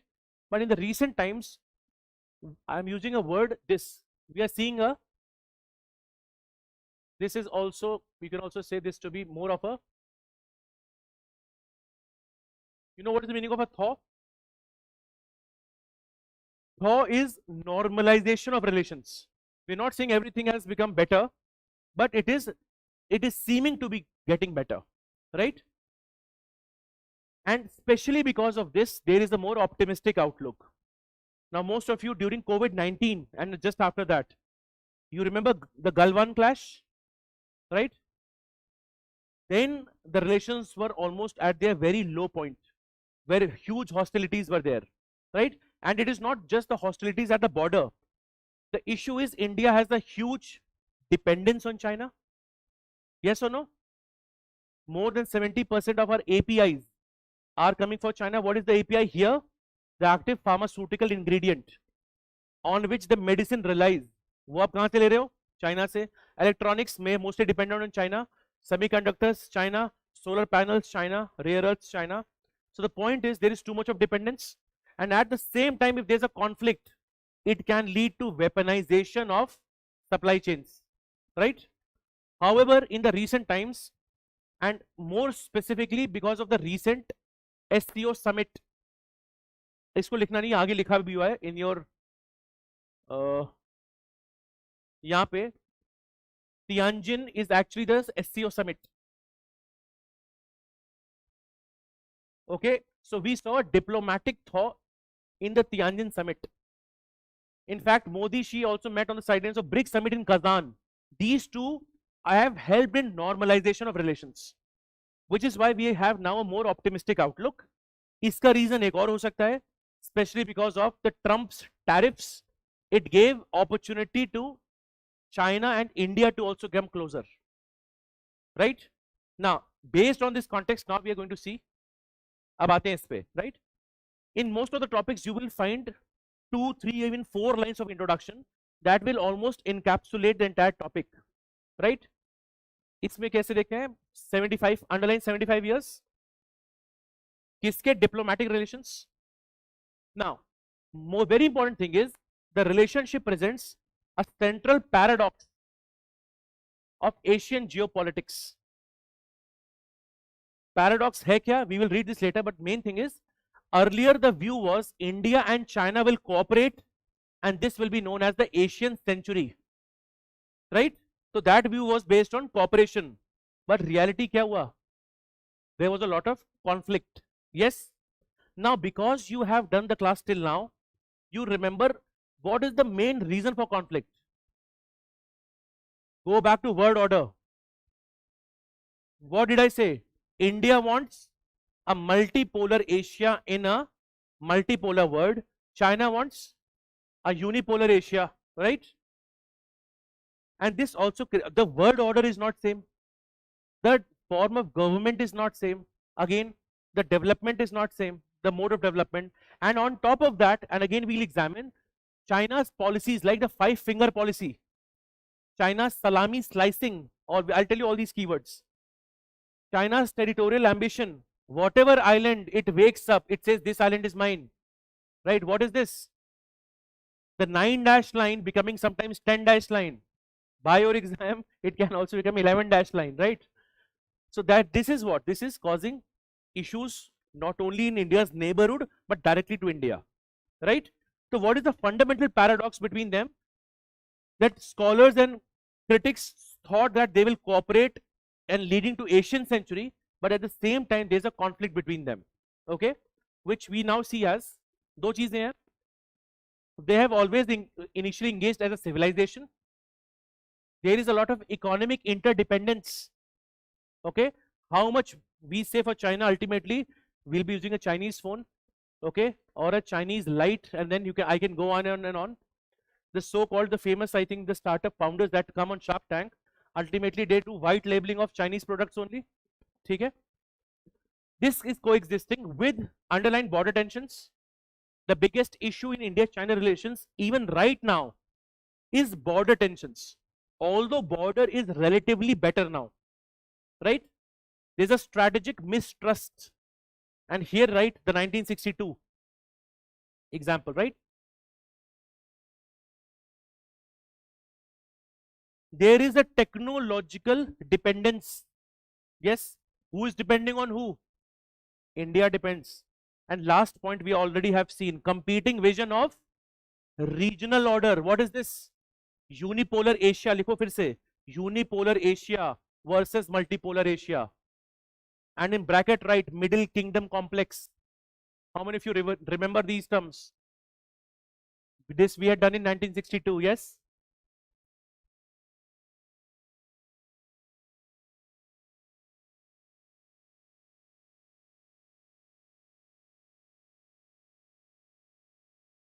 What is the competing vision? Unipolar versus multipolar. So unipolar Asia versus multipolar. And I've also given you one more keyword. What was that? Middle Kingdom complex. Okay. Now, India's former NSA, Shiv Shankar Menon. Asia's rise hinges on India and China learning to rise together, not apart. If they are apart, it will lead to conflict. If they are together, that will lead to cooperation. That can be one way. Yes. आप starting में थे class में, हमने करा हुआ है अभी. Idea क्या है? Middle kingdom means think of an area. China assumes centrality, the middle kingdom of that part. It is the central focus. So China believes in a unipolar Asia. In Asia, it is going to be the middle most important player. India believes in multipolarity. इसमें अगर एक step आगे जाना है तो Shyam Saran in his book How India Sees the World, he talks about a Jambu Dweep. India is like lotus, the petals which go out. So India does not believe in single centrality. India believes in multipolarity.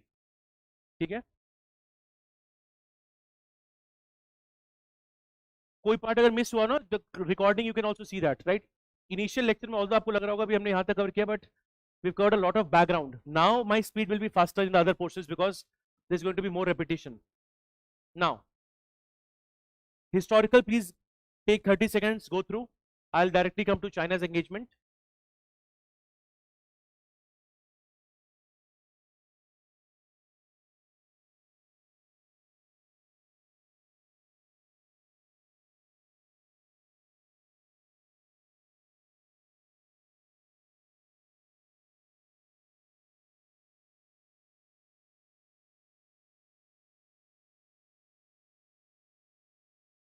Read? What basic idea is that what is there in the historical aspect of relations? A very basic part that you need to know, that's it.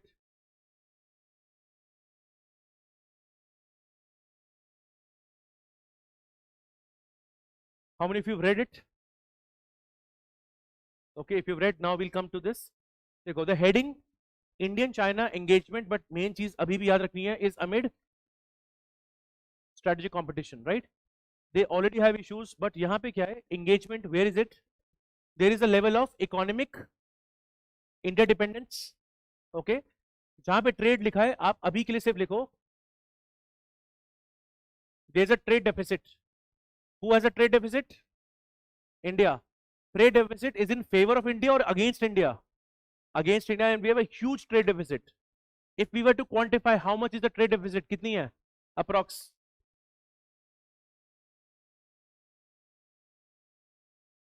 How much approx is the trade deficit?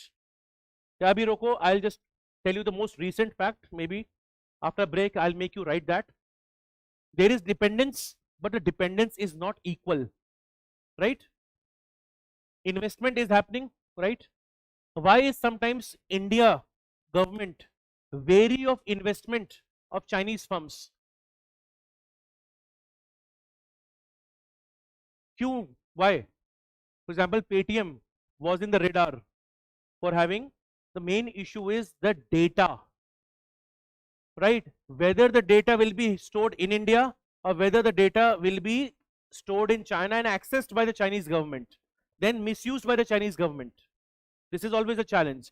Second thing is, the factor of trust is very less when it comes to China. Does not follow rules based order, right? So because of that, investment may concern hai. What is the concern? The misuse of data by the Chinese government, the issue of surveillance.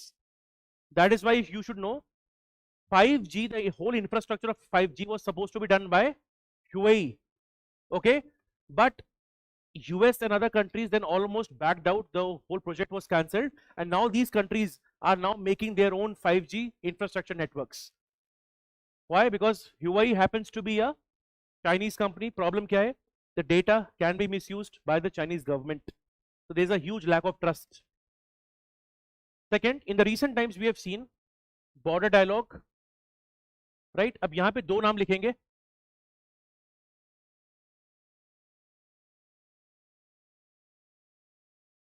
Depsang, Demchok. These two, especially यहाँ पे we have seen a thaw. This was a disputed region, but in the recent times in the Depsang, Demchok region, we have seen a thaw. Other than that, for border, there is a dispute resolution and there is CBM, confidence building measures, right? Coming to border, and border is a separate topic that we'll also have, that border is a very much debated area between these two countries. Fine. Climate or development में, renewable energy में, sustainable में, they actually cooperate. They have civilizational links, so tourism भी है, people to people educational exchanges also happen, right? In some issues, they also cooperate in multilateral forums. For example, सबसे important है BRICS, right? BRICS में तो of course, which countries are in BRICS? B is Brazil, R is Russia, I is India, C is China, what is S? South Africa. India and China cooperate in BRICS. In fact, here you should just write Kazan Summit. Kazan Summit also brought India and China together. So as a forum, they can cooperate on it. In UN, I am saying on certain issues, they cooperate, not all. Kahin pe China will block India's attempts, especially through UN Security Council. And again, on global south, food security mein India and China cooperate even in WTO, right? They also cooperate in some poverty alleviation methods. So there is some element of engagement with China, right? Yeah, absolutely. So वो climate में ही आ जाएगा ना, जो climate dimension में, climate finance में आप लिख सकते हो, that they also cooperate in this. Okay. Now, just go back and see which adjective Dr. S. Jaishankar had used in the multi-alignment speech for China.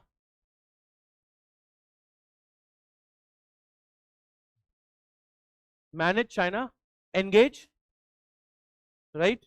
Very shortly, I'll also tell you a simple framework also for China. It is known as the 4C framework for China. Okay. अभी हम क्या देख रहे हैं? There is an engagement that we are having, but it is in a strategic competition. Now, why China matters for India? ये heading थोड़ी अजीब नहीं लग रही है? नहीं लग रही? So now please read.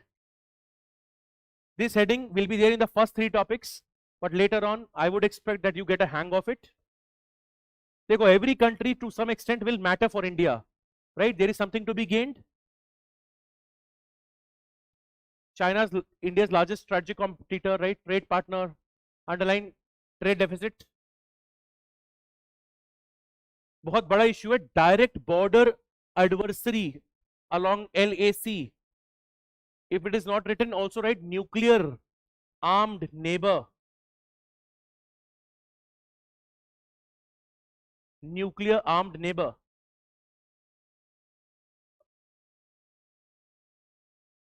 Right? And China is expanding the influence in South Asia and Indian Ocean, also cause of worry, right? Technology and supply chain dependence, this we know, APIs, etc. And सबसे important, last point, just have a look at it. That is why I'm saying China's dimension is hidden and is influencing India's relation. It shapes India's relations with US, whatever countries you think of. Why? Because China has a big sphere of influence right now. US and China have a strategic rivalry going on. India and China also have some sort of rivalry in the Asian sphere of influence. So how our relations with China are equally important on how the outcomes are going to be for the international order, right? अब आते हैं the issues that they face. This is the more important part. Almost all the major issues are there in just one slide. India China current issues, right? The very first issue, what is it? Border territorial issues, right? Now it is written here unresolved LAC. What is LAC? Actual control. What is LOC? Line of control. LOC is with Pakistan, right? Up in this border part, in fact, if you look at whole border, which part of the border is resolved and which has issues? देखो, this border can be divided in three. What are those three areas? देखो, simple है, western sector, then the middle sector and the eastern sector. Which is the least controversial? Middle sector. ठीक है? Come to western sector. Western sector में issue is LAC and more specifically, so one, this the western sector में problem है. This is, let's say, the middle, no issue as such. What is the issue in eastern sector? Right, NEPA, north, east, the frontier and main, again issues of Arunachal. A border and territorial issue में you will write two keywords. पहला लिखो China's 5-finger policy और दूसरा लिखो salami slicing. Two keywords we'll write.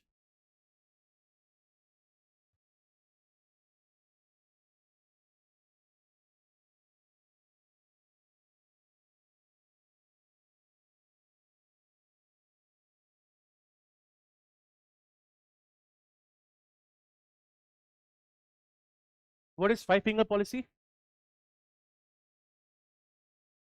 So all things including the thumb and the palm, China says these are its own, starting with the part of LAC, even going to Tibet, the Arunachal Pradesh, right? So that is, and what does it, so this is Chinese justification for territorial aggression, okay? So one is China's, so these are Chinese claims.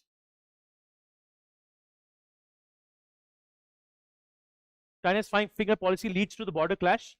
Second, देखो salami slicing. This you can write just in a line.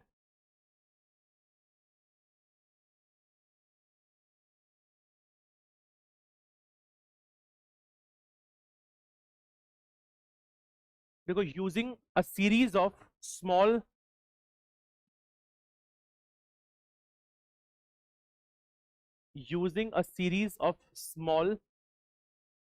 steps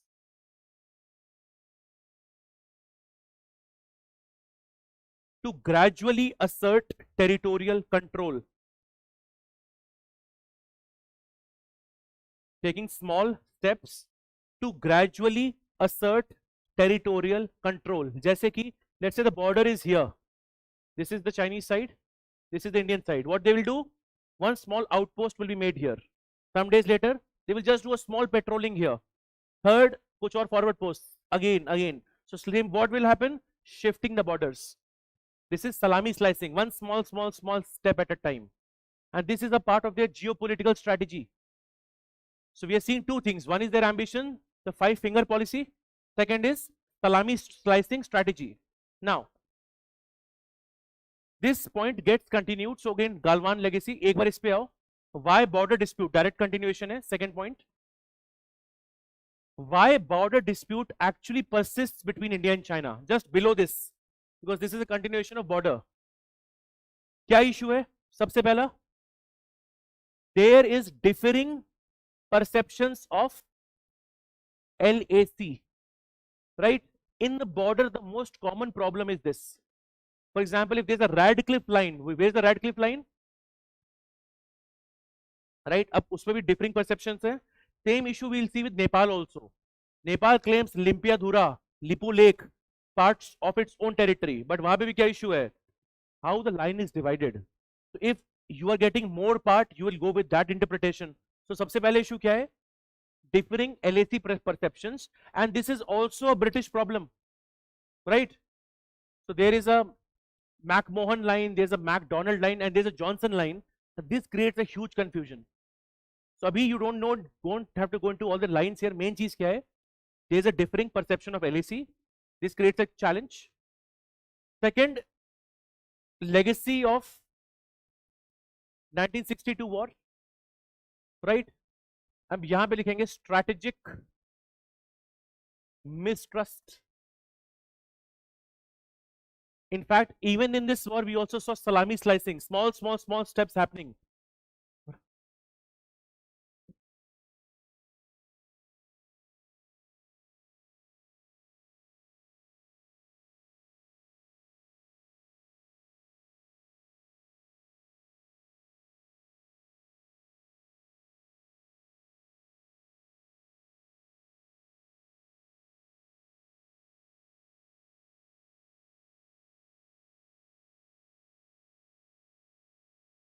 Sorry, you were saying something? No, one, there is different lines were created. Second, Chinese did not want this matter to be settled also. Later on, there were many, I think, interventions done by India to resolve these borders, but it was not done. Okay, so they purposefully have added ambiguity to it.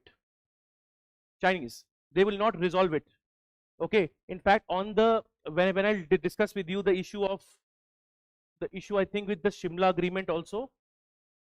So वहाँ पे भी what they say is the agreement was signed by somebody who is not a reflection of the Chinese authority. So again, they do not believe in that. So that also becomes a challenge, right? So there's a McMahon line, there's an Aksai Chin dispute already persisting, has not been resolved. इसमें अलग से एक और point लिख सकते हो, okay? That China purposefully has kept border dispute ambiguous. China purposefully has kept border dispute ambiguous. China purposefully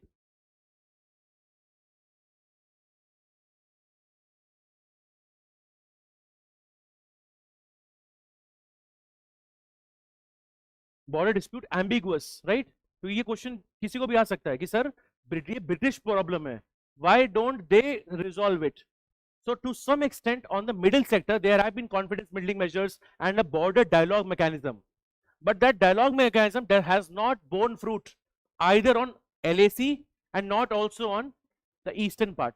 और eastern part में तो China's आप देखें ना term MEA uses Chinese adventurism when they staple the visa, right? So this is sometimes their adventure and sometimes their misadventure. So they're not stopping, right? Another issue underline is infrastructure race. What is infrastructure? You'll make roads. Yes. When I say if you make roads, abhi again same thing we'll see. China was building villages close to the border of Arunachal. The development of villages were happening. Why? Same thing, development and later it can also be militarized. Okay, so इसको हम लिखेंगे एक, either you write dual use villages. Second, if there is going to be road etc projects, again that creates a scope for more competition. The moment you see on the other side some infrastructure is getting built, same thing will happen on the other side, right? So there is again security dilemma, more competition, more rivalry. This is an issue. Then the issue of Tibet. India had given asylum to Dalai Lama, for which again Chinese had taken a lot of offense. Even sometimes they take it even right now issue. Even this factor has not been resolved, right? How many of you had seen the movie, what is that movie, Rockstar? देखिए, have you heard that song Sada Haq? अगर अब वो song सुनोगे, so in that song, in the background, the flags are there. The flags are Free Tibet, and now they have blurred these flags. Okay, so when you see, so this is again a movement that is there. For example, Tibet factor is also a issue that also happens across. ठीक है? So this is one. आखिरी आ जाओ, trust deficit after Galwan. हाँ, but China की policy क्या है? They consider it to be an integral part of China, so it should not be treated differently, right? So Tibet wants to be free, so there is a difference. This is the issue. Same issue with Taiwan. With Taiwan, there is something known as the one China policy. और US बहुत बार क्या करता है? US has independent foreign relations with Taiwan. What is the importance of Taiwan in the geopolitics?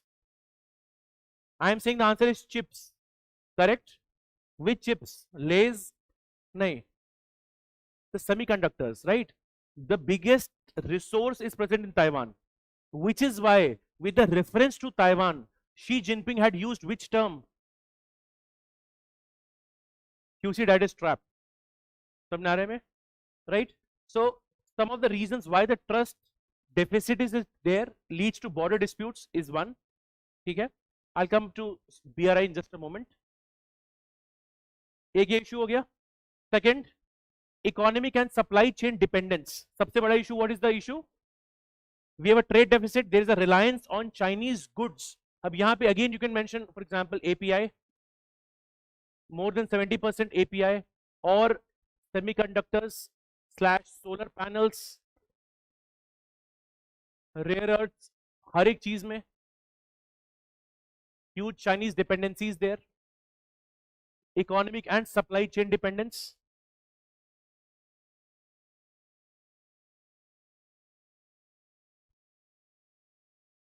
Next issue is technology and cyber risks. Okay, the smartphone market is dominated by China. Any example of Chinese phones in the Indian market? Xiaomi or what is Oppo, Vivo, and they dominate the market. There's a huge market share. Fine. 5G, cyber threats, so technology and cyber risks. And why is it relevant even for IR? Remember the term I told you, gray zone warfare. Not every warfare is going to be conventional warfare, right?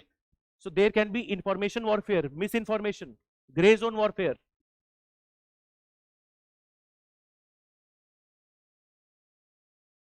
ठीक है?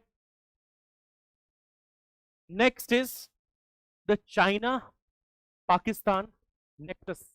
Okay. Now this nexus is also military. We also saw in Operation Sindoor the help given to Pakistan. Nuclear also, both of them, in fact all three, India, China and Pakistan are nuclear states. Okay. And there is CPEC collusion, right? अब CPEC को ध्यान रखना, CPEC is the part of BRI. Now come to the part of BRI. India's concerns with BRI. पहला लिखो,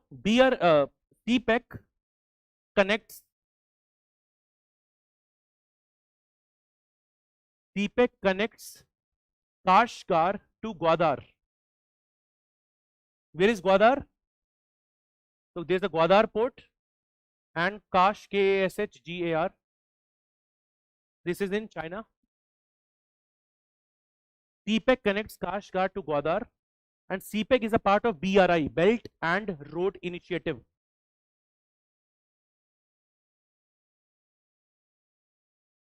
any idea where is Kashgar? नहीं, China में तो है, चाइना में कहाँ पे, कोई idea? somebody said Xinjiang province, and Xinjiang province is known for the exploitation of Uyghur Muslims. Okay, अब देखो क्या कंसर्न है इंडिया के. First issue is sovereignty and integrity. Why? goes through POK. It can also lead to India's strategic encirclement. इसमें एक और term लिखेंगे साथ में, dual use infra. Use these terms. Next is Chinese projects, BRI or CPEC, have a problem of debt trap. China already is in a debt. If it goes in further debt, it can also lead to issues to India also.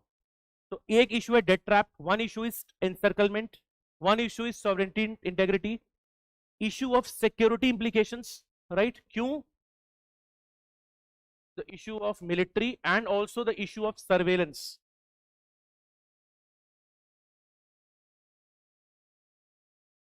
Right? And the last thing, BRI also has led to economic competition. It's like a race. Some nations are joining it. India now also has to give its own model, right? Otherwise, Indian sphere of influence will also get countered. So if you look at BRI, BRI is your Belt and Road Initiative. Okay. When was BRI launched? Any idea?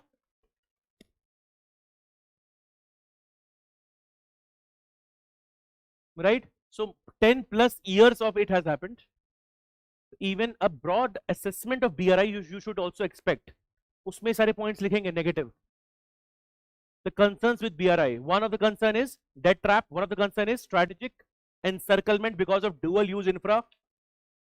Security implications. Why? Because of surveillance or because of militarization.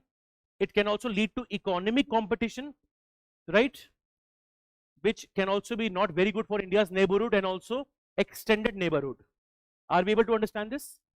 So CPEC is a part of BRI. Yaad rakhenge. Now, India and China also have, this is also important point, strategic and a geopolitical rivalry.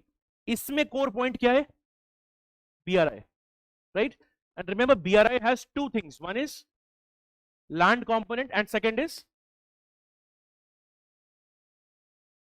maritime component.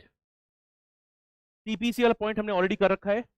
BRI criticism also we have seen. Okay. Acha, in addition to this, any other criticism of BRI? Common points like no transparency, right? एक और issue है. In BRI, it does not create local employment. The Chinese people are actually going to the project. So some of the, let's say African region mein, the protest is that it does not create local employment. So write these 2 points also. Two more challenges with BRI. One is lack of transparency and second, lack of local employment generation. ये सारे point when I do India Africa, India does the opposite of it. In India Africa, Modi ji has given 10 points for India Africa cooperation. आप अगर अलग से पढ़ोगे आप समझ जाओगे 5 points indirectly are countering Chinese claim.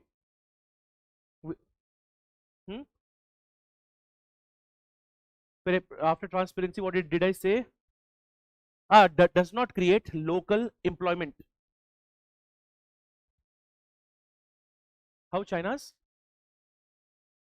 No, China is putting other nations into a debt. These nations may collapse. Anything that happens in the neighborhood will impact India. In fact, when Sri Lanka got into a debt, China did not get it out of the debt. In fact, India had given almost $4 billion as lines of credit, right? So burden to India pe bhi aayega na. That is the issue. So Chinese policies will put the neighborhood into a collapse. That can be a challenge in the coming times. क्योंकि देखो, whatever country is there, if the country is in crisis, it will take whatever deal is on offer. And Chinese deals are not very transparent. You don't know exactly what you're getting. You'll show your people that I'm getting a good deal. We'll create money, employment. But when it comes to operationalization, local employment nahi hai. There are so many conditionalities. Okay, it may be a lease. It can be a long lease, 15 years, 20 years, or even 90 years. So the issue is this. वो India के लिए भी problem है, right? Economic competition means, for example, everybody is competing for resources.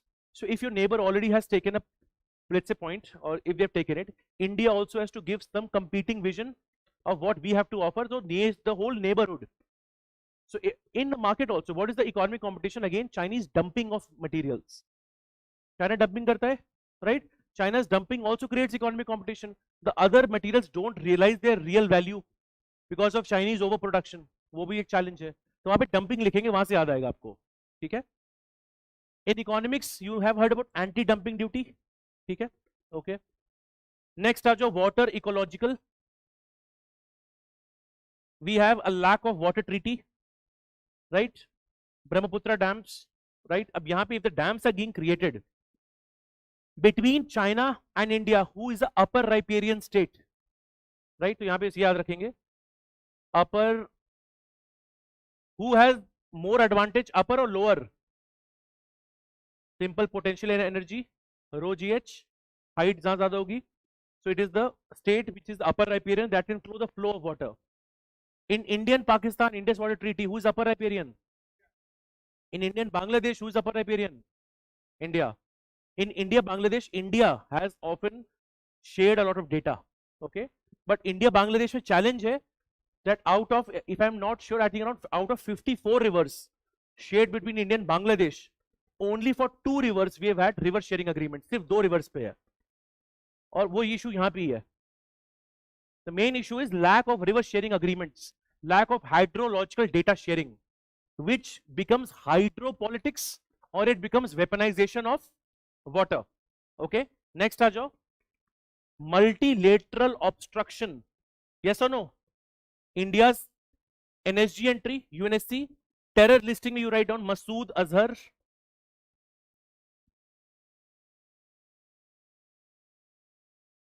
That is why don't write Indian China challenges 1, 2, 3, 4, 5, 6, 7. You will just have a khichdi of points, right? What we want to do is we want to have structured points. Dimension सोचोगे, point याद आ जाएगा उसके अंदर. Again, just quickly have a look at all the dimensions we have covered.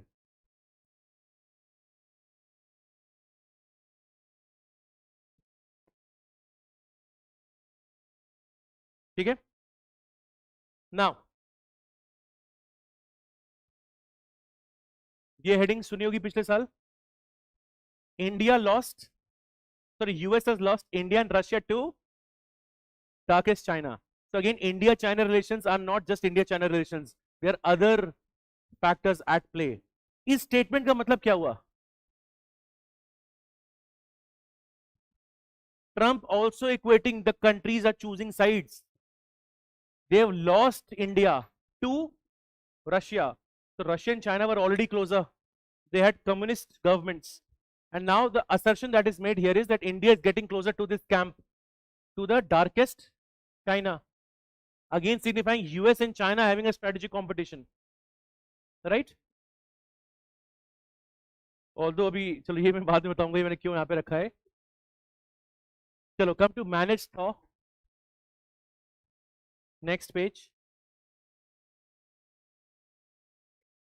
Now the heading क्या लिखा है हमने? Managed thaw. So again we don't have to over celebrate, right? Things can also change. So there is the diplomatic thaw, and this is, you have to remember, the Tianjin Declaration. Tianjin happened in SCO. What is SCO? Shanghai Cooperation Organization. It brought these people together. In fact, it led to diplomatic thaw. पहली चीज. दूसरा, Modi Xi summit happened in BRICS Kazan summit. These two, these two are examples of how global organizations and bodies can help in solving local disputes or regional disputes. BRICS and SCO brought two big players together to some sense. So when you write about SCO, you will talk about the core things of SCO, but you will also mention how these global organizations can also help in settling and resolving the long-standing disputes. Okay, this is one. Okay, some of the talks had continued. That is okay. Mansarovar flights, direct flights. इसको star mark लगाएंगे. This already you have written, but you will remember again. Disengagement at Depsang and Demchok. हमने क्या लिखा है? disengagement, but again see, this is also a rider. Disengagement is not de-escalation, it is just a temporary thaw. Okay, which is why the core is what? Boundary dispute and the military deployment and the strategic mistrust, it remains, right? Again, how many of you are aware that there was a movie that was coming related to Galwan, जिसका नाम था battle of Galwan? अब उसका नाम पूरी तरह से change हो गया है, and any reference to China has been totally omitted. Right, the movie was supposed to be released recently, it has been delayed, right? So you can also imagine that the government may be thinking that if something of this comes, and what if China, abhi relations jo thode se theek hue hain, right, again they take a back seat. Of course there can be other reasons, ye bhi ho sakta hai the movie may not have represented it well, yet some distortion of facts would have happened, so that we don't know. So here main point is that despite the thaw, we are becoming more pragmatic. This is a change that you see in India-China relations. Earlier what was there? Idealism, everything was celebrated. Abhi kya hai? Despite disengagement, you have military deployment and you also have the strategic mistrust still remains. Okay, now you see the way forward. Now way forward is very detailed here. Every dimension has some points mentioned in it. So what you have to do, even for each dimension, even one point that you are able to understand, main cheez kya hai? The options available. So pehle dekhte hain, you have diplomatic option, you have direct border management. Acha, in diplomatic, are you aware of track 1, track 2, track 1.5 diplomacy? What is track 1 diplomacy? Government to government. Usko hum kya bolte hain? These terms are often used. देखो, track 1 diplomacy कब use होगी? When you have good relations with the country. Direct government to government engagement is happening. What is track 2? Government to non-government. Okay. So in track 2, if there is, let's say, an issue that is stuck, if you want to go through a back channel, informal channel, you can have a track 2 kind of diplomacy, right? So in some cases, for example, when direct relation is not there, for example, even during Operation Sindoor, okay, back channel diplomacy was done, again taking UAE into confidence, that at least have some dialogue and go for normalcy. Trump was also there. In fact, he says that he was the one who stopped the war and India denies it. But the point is, there are countries who are operating at the back channel also. Okay. And sometimes there is direct talks between non-government to non-government also. Right? How many of you know ORF, Observer Research Foundation? What will be ORF? ORF is a think tank. It carries out a Raisina dialogue. Raisina dialogue is supported by MEA, Ministry of External Affairs, and also by ORF, which is the think tank. It has what? It has government leaders also coming with some non-government experts. Even they deliberate on a whole host of issues. Okay? So when I say diplomacy, there can be track 1, track 2, even track 3. Inke beech ka bhi point ho sakta hai, right? So these are some terms just you have to be aware about. Nahi bhi hai to alag se as the homework write down 1, 1.5, 2 and 3 and just complete it later on.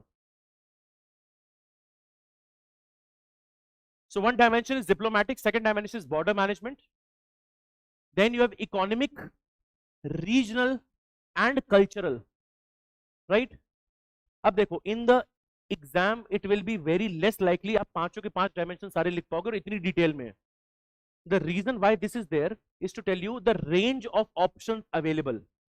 Now depending on the tone of the question and the demand, you can pick and choose. If the question is more economic in nature, you have to focus on the economic dimension and maybe balance it off with diplomatic dimension, right? Or if the question is very specific on the border related part, तब आप क्या करोगे? आप ये बताओगे और ये बताओगे, हाँ है ना?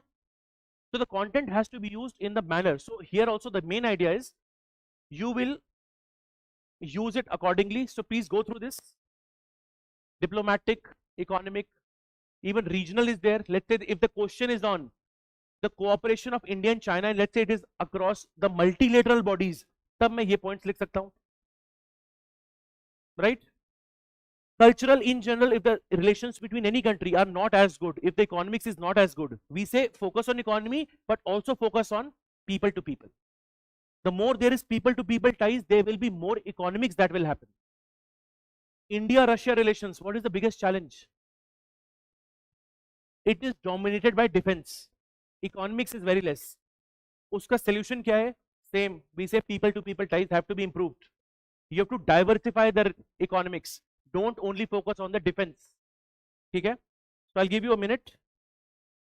Please go through some of these terms.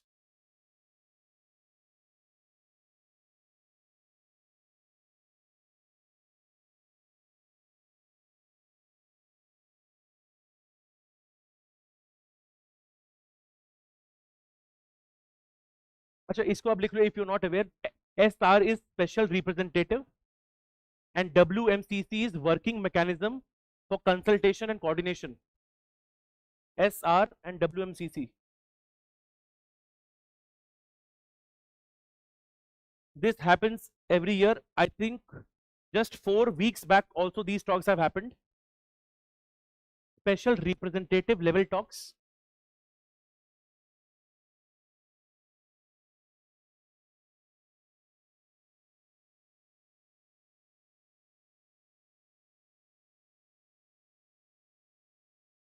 Working mechanism.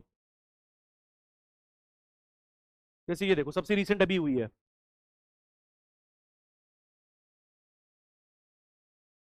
Working mechanism for consultation coordination, May 26th. This is a periodic thing that happens.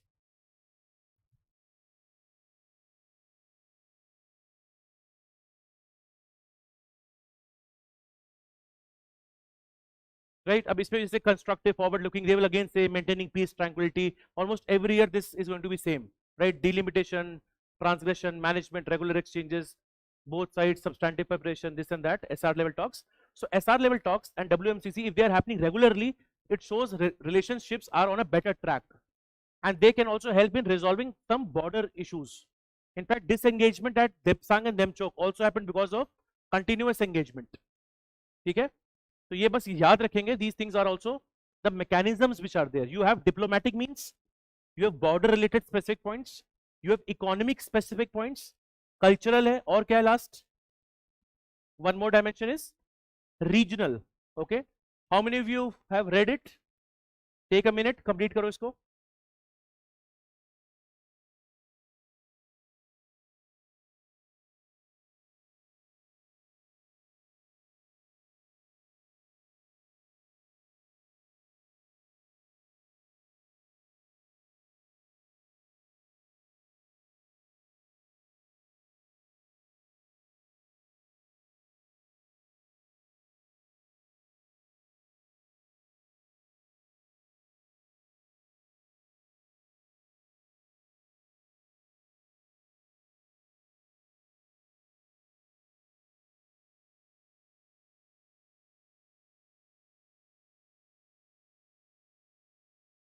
देखा आपने?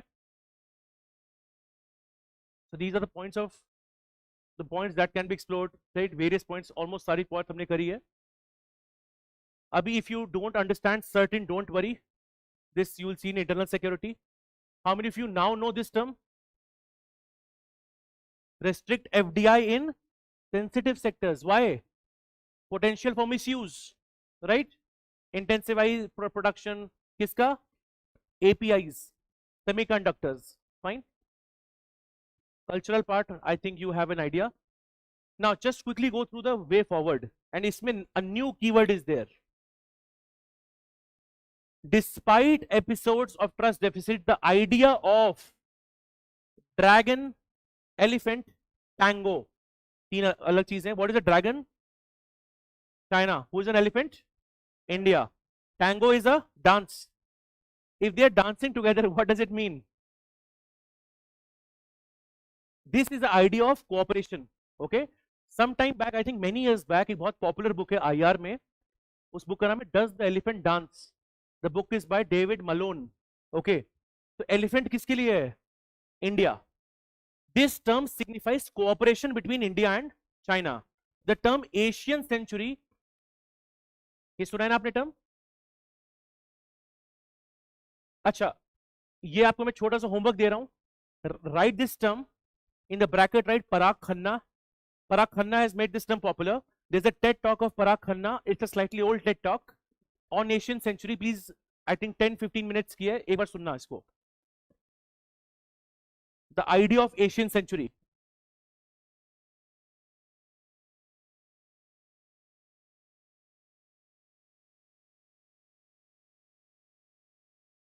Now, the Dragon Elephant Tango reflects an aspirational vision of peaceful coexistence between the true Asian giants. Okay. अब last में देखो, India must walk a fine line. This is a very important one. Engage but hedge. What is the meaning of hedge? Don't put all eggs in one basket. Hedge your bets. Engage but hedge. Cooperate but compete. As it reclaims its place in the Asian century. So this is also a good way to talk about it. Right? Engage but hedge. Cooperate but compete. India China में आप use कर सकते हो. Right? Last लिखो, एक और चीज लिखो, 4 C's.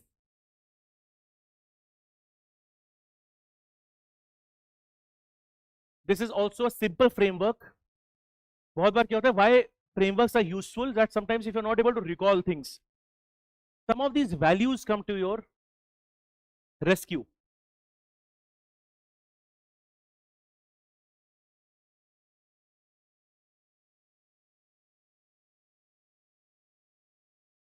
Just इनके नाम लिखो, 4 C's के लिखो. conflict. Entire topic can be summarized in these 4 C's. Conflict, comma, competition,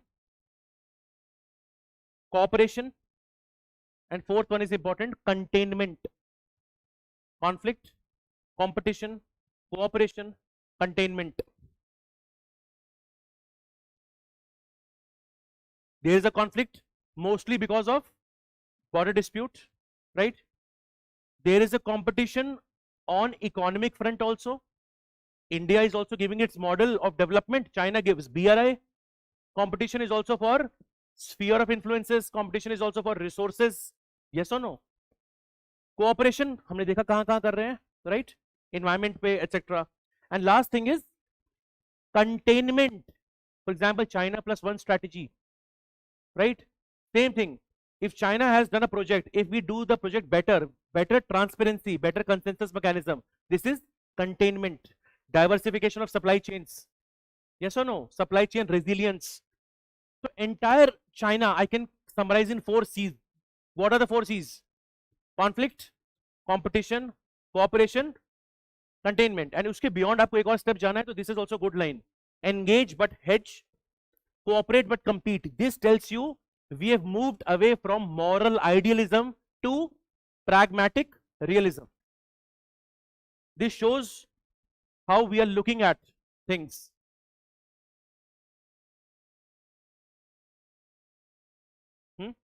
इसके बाद चलेगा या अभी चाहिए break?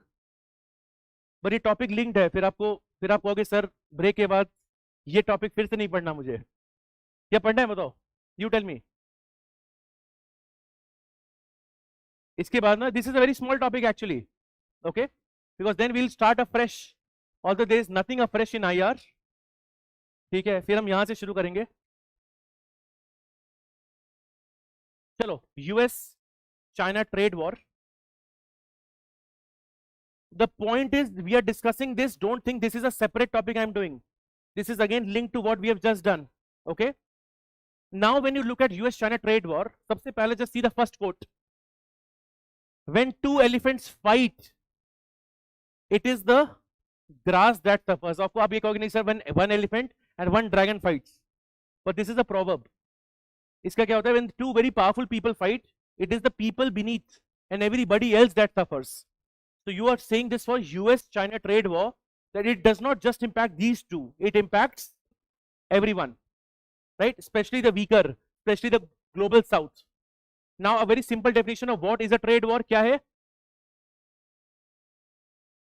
Tit for tat means reciprocal. You have applied tariffs on me, I will apply tariffs on you, right?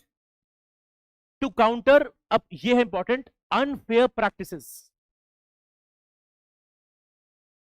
It disrupts global supply chains. It raises production costs. Goes without saying. If there's a tariff war, it will lead to inflation. The costs will increase, right? It slows down economic growth. This we are aware of.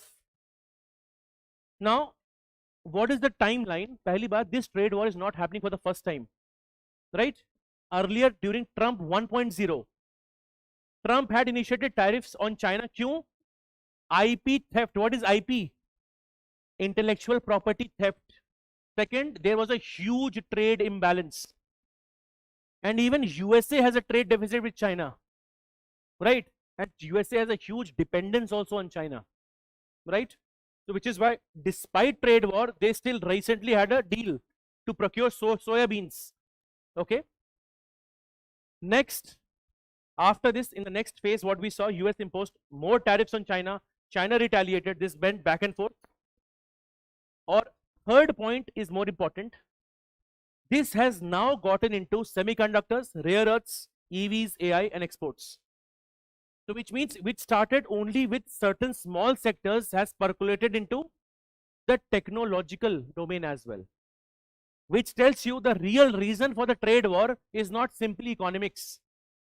It is also strategic, right?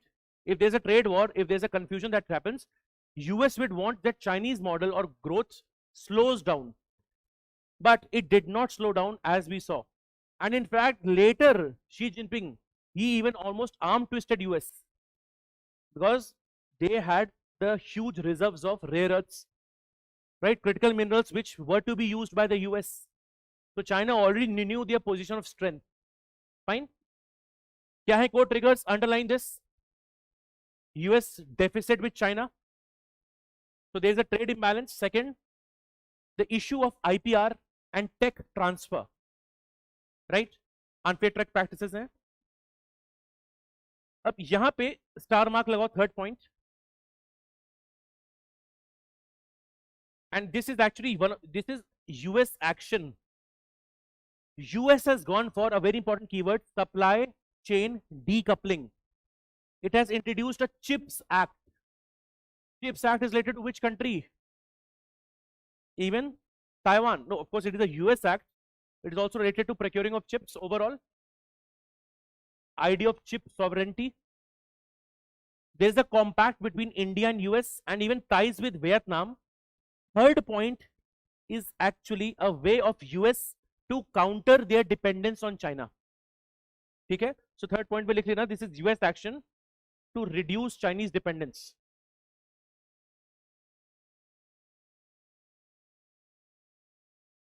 Compact you will again see with India and US, again a pact that they have for the supply chain technology transfer. Now, the trade war, like I'm saying, is not rooted only in economics, it is also rooted in geopolitics, like the issue of Taiwan. Taiwan, again we have to repeat, is the market leader in chips, okay? Chinese actions in the South China Sea, right? China also impacting Indonesia, Vietnam, other countries who are also closer to US. So this is also a case of sphere of influence. Next, AI and quantum supremacy bhi hai. For semiconductors, EV, rare earths, those who have the resources ultimately will rule. China already has a huge reserves of it, right? And main thing is USA is saying that China has benefited out of globalization by unfair practices. So we are putting a tariff just to normalize that. Fine. So and last, ek dekho fir same cheez hai. China goes into tariff evasion, right? Again, alternate routes, alternate supplies it is going through. So when I look at US-China trade war, first of all, this is what is happening between US and China. But I should also know the global impact, but हमारे लिए ये बहुत important है. The impact on China. Right? If you see again the questions of the last 2-3 years, they have sometimes gone into this much of depth. That going into not just IR, but going into the global economy and linking IR. Last year again, remember the question of sovereign nationalism.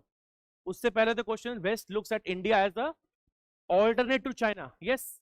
So, ab dekho global impact, even if I don't know the facts, But I know, will it lead to inflation? Will the market slow down? Will the rules-based order also take a back seat? Absolutely, because right, tariffs are never as per WTO, right? So there is going to be a recession. So here, WTO warns of a 7% GDP hit. Market will be volatile. Okay. If there is uncertainty, there will be, term flight of capital. Yes. Inflation hoga. Prices of the goods will increase. This is also a problem. Then, please put a star mark on this term. Tech Cold War. और इसमें एक और लिखो term CW 2.0. First Cold War, what was that? US and USSR.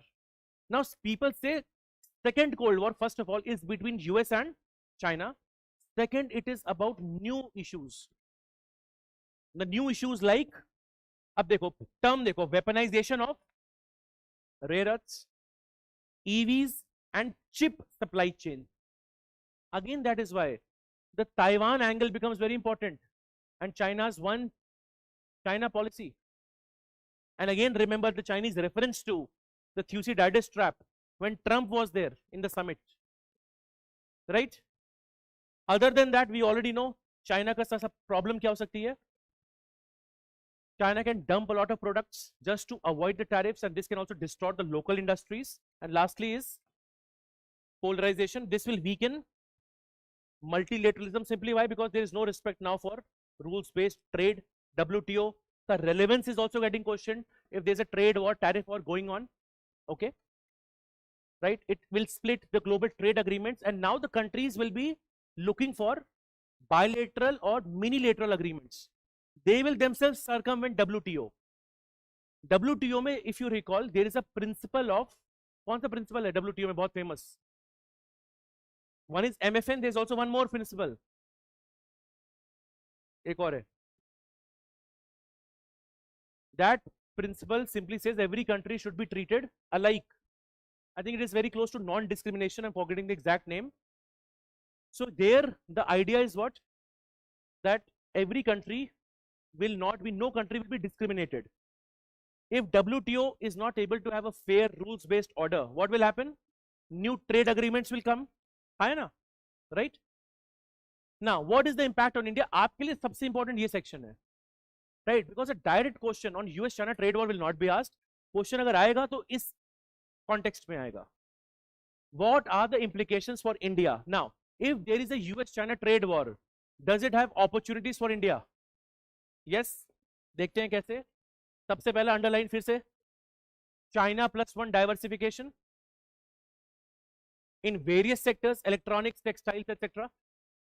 एक और important चीज है, the Western support for India through ISET, trust, quad supply chain, semiconductors. So this question again has a high chance, right? Or this dimension is important for us to know. This part also we know, if you recall, supply chain resilience or FDI in PLI, Make in India, India Semiconductor Mission. एक और keyword which we have already seen in the first page, friend shoring in critical sectors. Think of friend shoring simply like like-minded countries. Chips, EVs, batteries, telecom, critical. So main चीज क्या है? It creates a lot of opportunities for India. That is why it is important for us. Second, does it also have risks? Yes. सबसे बड़ा risk क्या है? India is itself impacted. The whole supply chain. India has a huge import dependence, like you see, 70% API from China. Auto sector is getting hit. Growth falling down. This is also a thing. In general, if there's a tariff shock, okay, it can disrupt that global demand and supply. This is something that is expected to happen. Or last is a very good point. In fact, last two. सबसे last point को star mark लगाओ. If India is getting very close to the West, what can happen? Excessive alignment in the West may constrain India's strategic autonomy, a term that we have seen at least 10 times till now. Yes or no? So if I look at opportunities and risks, there are both for India, right? So this is one. Come to the way forward. So one of the thing is revive WTO's appellate board so that WTO is functional, promote South-South trade so that the global South is not as impacted, other groups, APEC, BRICS, so as to have de-escalation, because we have understood the global groupings can also help in de-escalation. Fine. India की strategy क्या है? Fast track FTAs with some of the countries. Already we have done it with EU, with UK as well. What is GCC? Gulf Cooperation Council. ठीक है, to diversify. Then second is you have to boost PLI. This we have seen. China +1 already we have seen. Right. अब इसमें star mark on point number 4. This is again a good futuristic point. Establish a trade watchdog for tariff alerts. Yeah, if somebody is rerouting to avoid detection. So we can have a trade watchdog. Why? Because right now WTO is not functional. WTO क्यों नहीं है functional? Main चीज है, its appellate body, the dispute settlement board, does not have appointments. Who controls major appointments? Through US. So it is again lying in paralysis. Again a challenge. And last, again we can use another groups. Again underline karo ye keyword. Non-politicization of supply chain. Non-politicization of supply chains. And come to the last. What is the last line? Trade war में जीता कोई नहीं है. Like in a war also nobody wins. Here what is it there? Shifting cost. Cost shifts to who? Ultimately the people only, right? That is a challenge. Now, how many of you are from the Brahmastra batch? अभी यहाँ पे? अच्छा, major people हैं, तो please, there is a small request for all of you. You have been given a link, एक private link पे, there is a link for the new batch that has come in. ठीक है, तो उसमें you're requested to drop your feedback. It will hardly take a minute or so. ठीक है, अभी कर सकते हो तो अभी करो, otherwise do it if possible as soon as possible. Fine. I hope you have gotten the link. Please check your Telegram groups.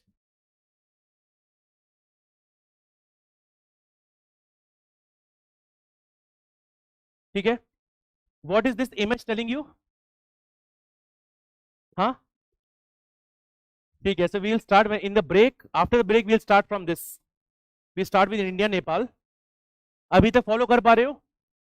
ठीक है, so we'll start from here. It is 2:28. When do we meet back? चलो ठीक है, पहला break तो आपके मन का दे देते हैं.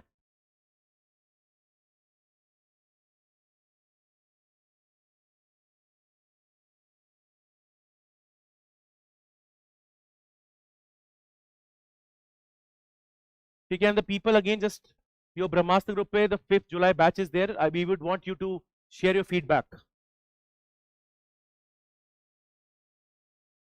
Acha, one more thing, people who are watching this online, now the new link will be there for the remaining part, right? So second part of this lecture should be watched from the new link, which will be shared on your Telegram channels.